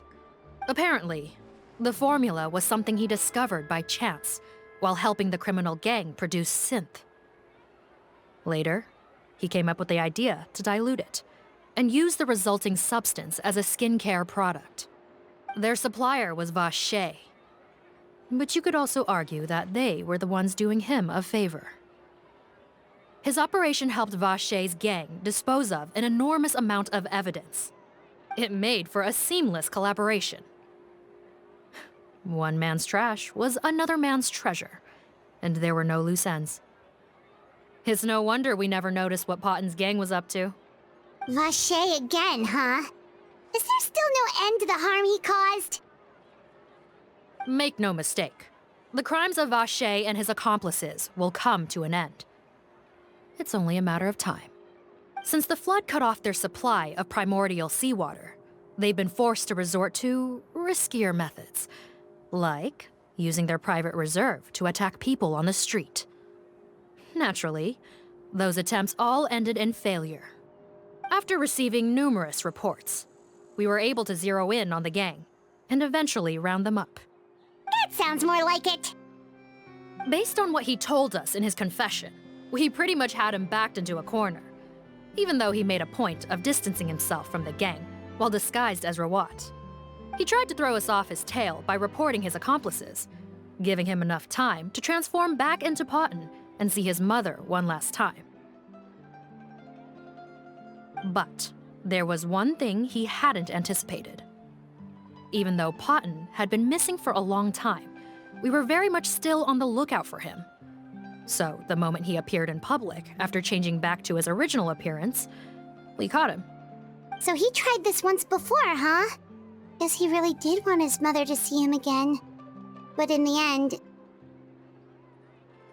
Looking at the interrogation records, it seems like he spent the first sum of money he earned as Rawat on his mother's treatment. Yes, which is why I suspect that his initial motive for using the potion was not personal greed, but a desire to become somebody who had the power to save her.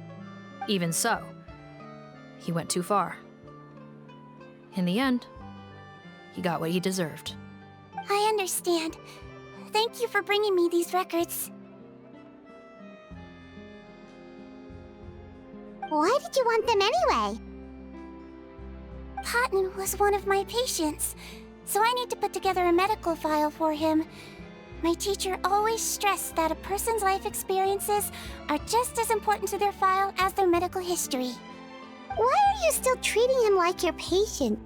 Isn't he kind of beyond redemption now? That may be true, but a patient is a patient, regardless of the choices that bring them to my care. One last thing, head nurse.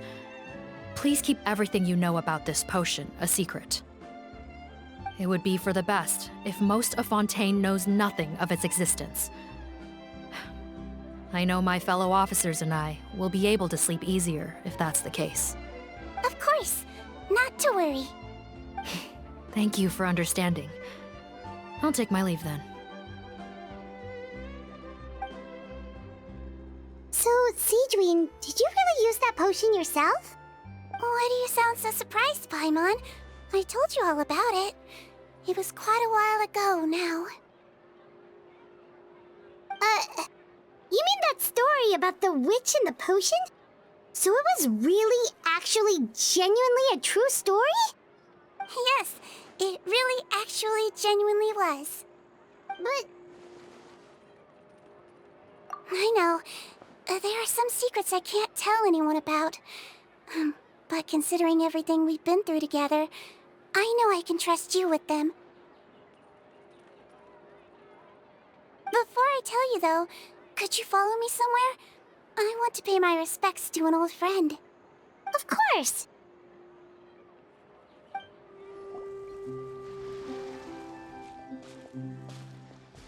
Oh, Nervalette and Risley, they're here too! Good to see you, traveler. Paimon. I trust all has been going well for you?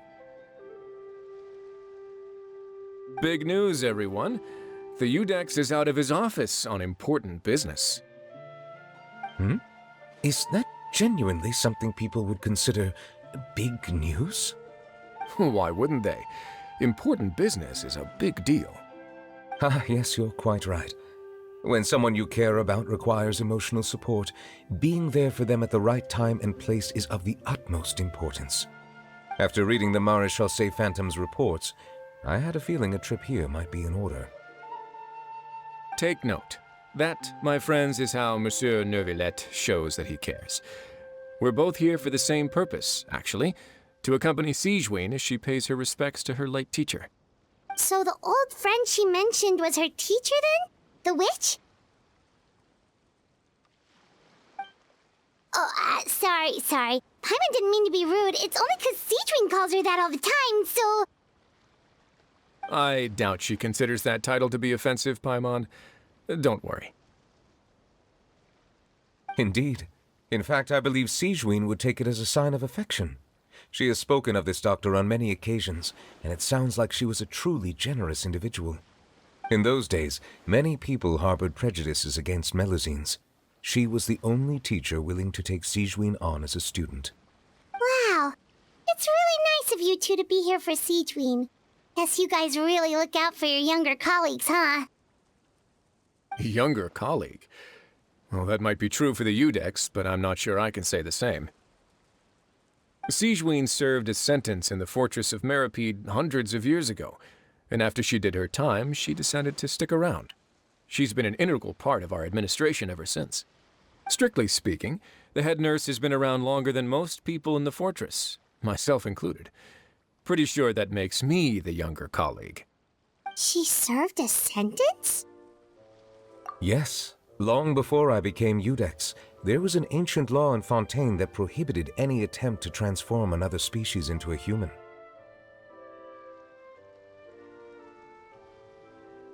Initially, I and most researchers believed this law to have been imposed due to ethical concerns.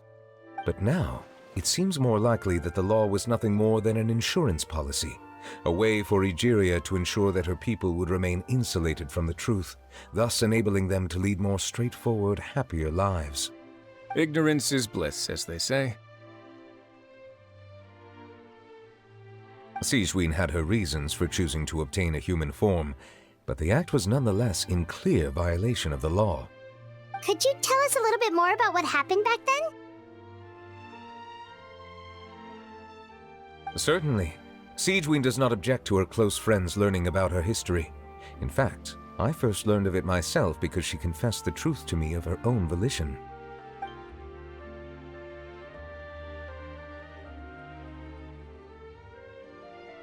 Even with their daughter so ill, they kicked you out? Stubborn as always. And prejudice isn't a disease I can cure either.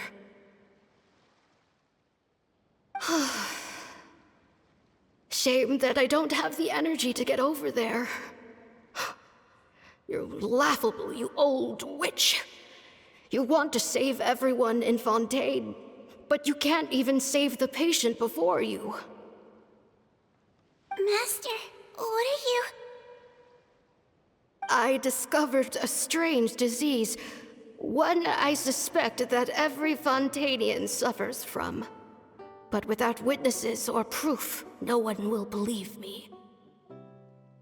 I had no choice but to experiment on myself to find a cure, but I hit a wall. And as you can see, it took a wretched toll on me. Then I'll find a cure for you, and then you can go cure her. There's no need. I am beyond saving now. There's nothing you can do. But, Master... As I said before, a doctor's duty is to treat whatever ailments they can. I know, but they don't trust me at all.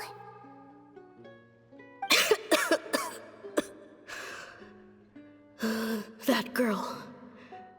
She's your first ever patient, isn't she? Tell me, What cost are you willing to bear to see her cured? I'll do whatever it takes. Even if it means breaking the law and being punished for it? As long as I don't hurt anyone. Yes.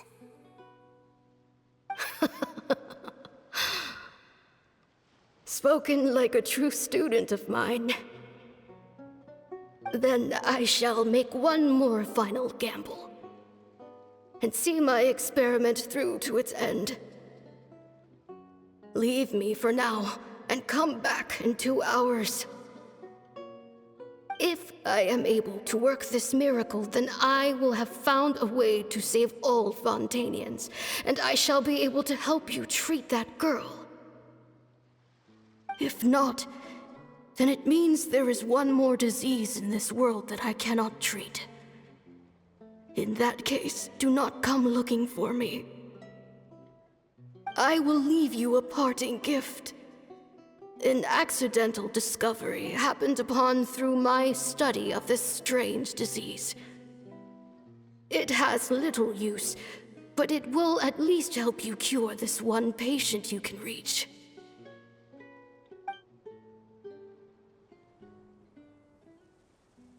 When Sigewinne returned, the miracle had not occurred. She found a potion bottle and a note on the table. After using the potion as instructed, she gained her current form, breaking Fontaine's law in the process. And after I had confirmed the veracity of the events, I gave my verdict.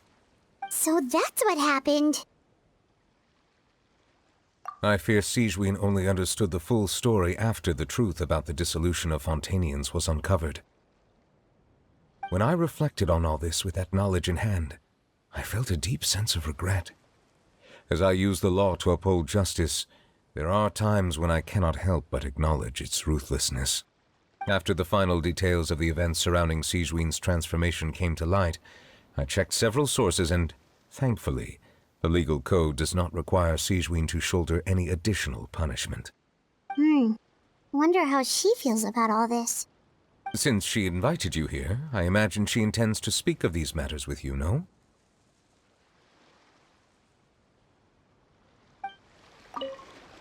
On behalf of the Maréchaussée Phantom, I would like to once again thank the Fortress of Meripede for your assistance in the response to yesterday's prison break. Our head nurse and the Traveler in Paimon did most of the heavy lifting, I would say. Sigewinne seems to be in good spirits. I trust work hasn't been too hard on her lately? Well, she might be the only permanent medical staff in the fortress, but there's plenty of people with medical knowledge willing to help her out. I am most relieved to hear it. The way you're asking after her well-being makes you sound like a concerned parent. Well, I won't lie. I've always seen myself that way. Showing your age a bit there, don't you think? Indeed. Actually, I often forget just how much older I am than you. Well, while we're on the topic, what did you do before getting this job anyway? Spend all day swimming in the sea from east to west and then north to south? Yes, and from the surface to the ocean floor on occasion.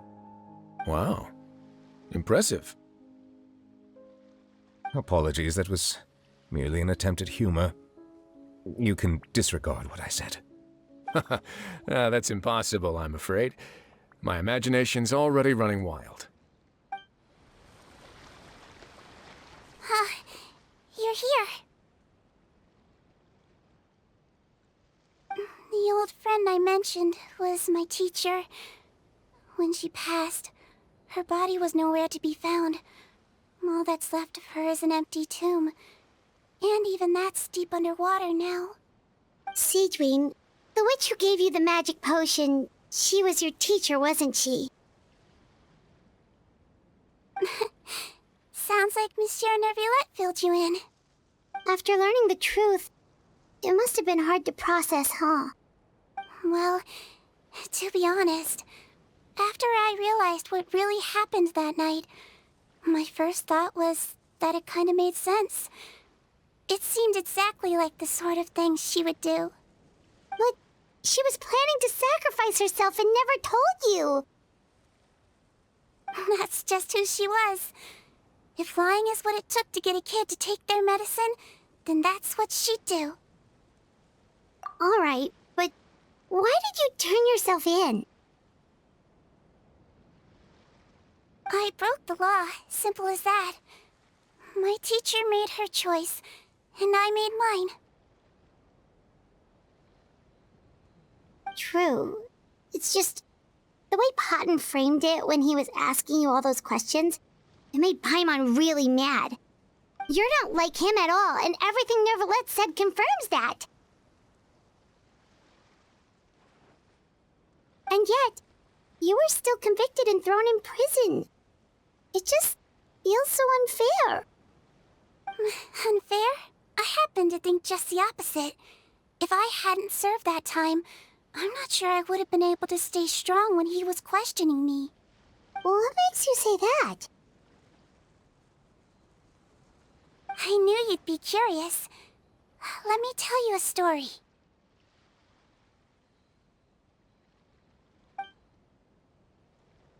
The verdict came down. This Melazine is guilty. Deudex defended the authority of Fontaine law, but he did not confiscate the Melazine's medical kit.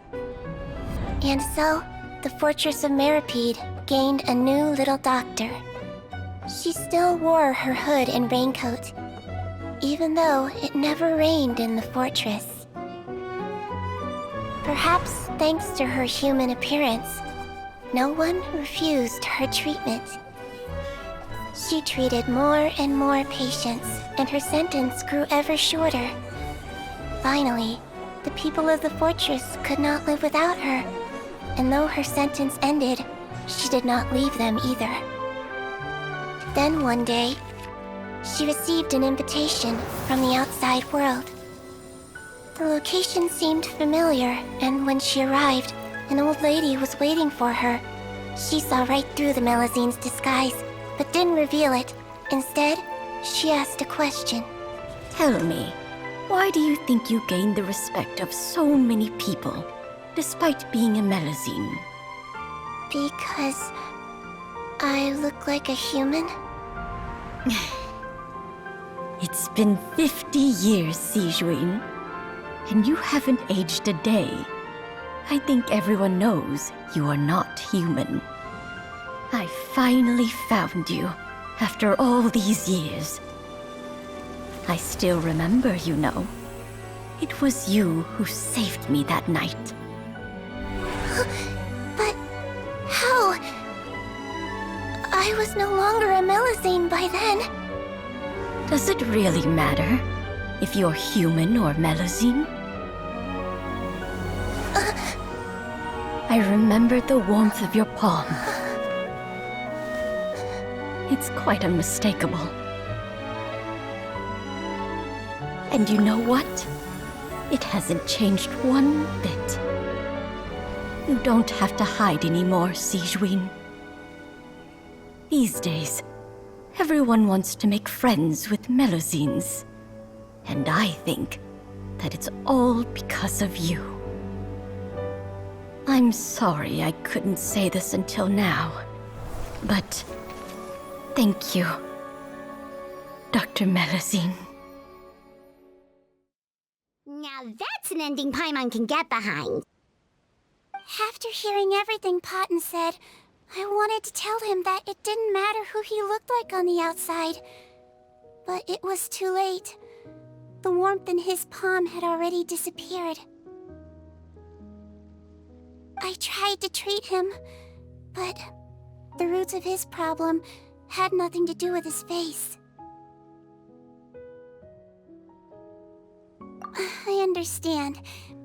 Thanks, you two. I appreciate you being here for me while I talk this through. Oh, it's nothing. Our pleasure. Oh, there's one more reason I invited you here.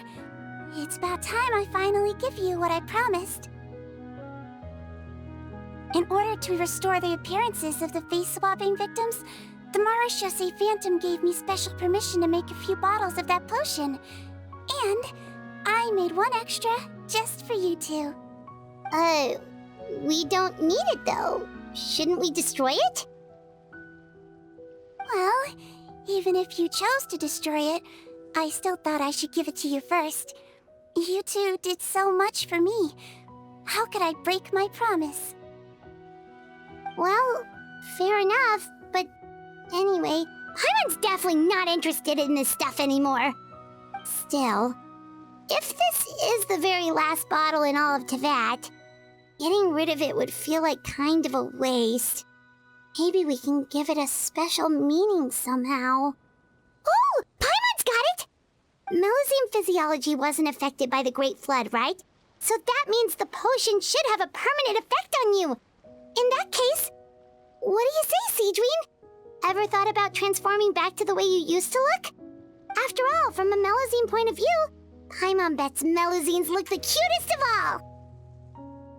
Paimon, after everything, do you really think it matters whether I'm Melusine or a human? Well... What was Paimon thinking? You made up your mind a long time ago! Yeah, let's just destroy this thing. Leave it to me.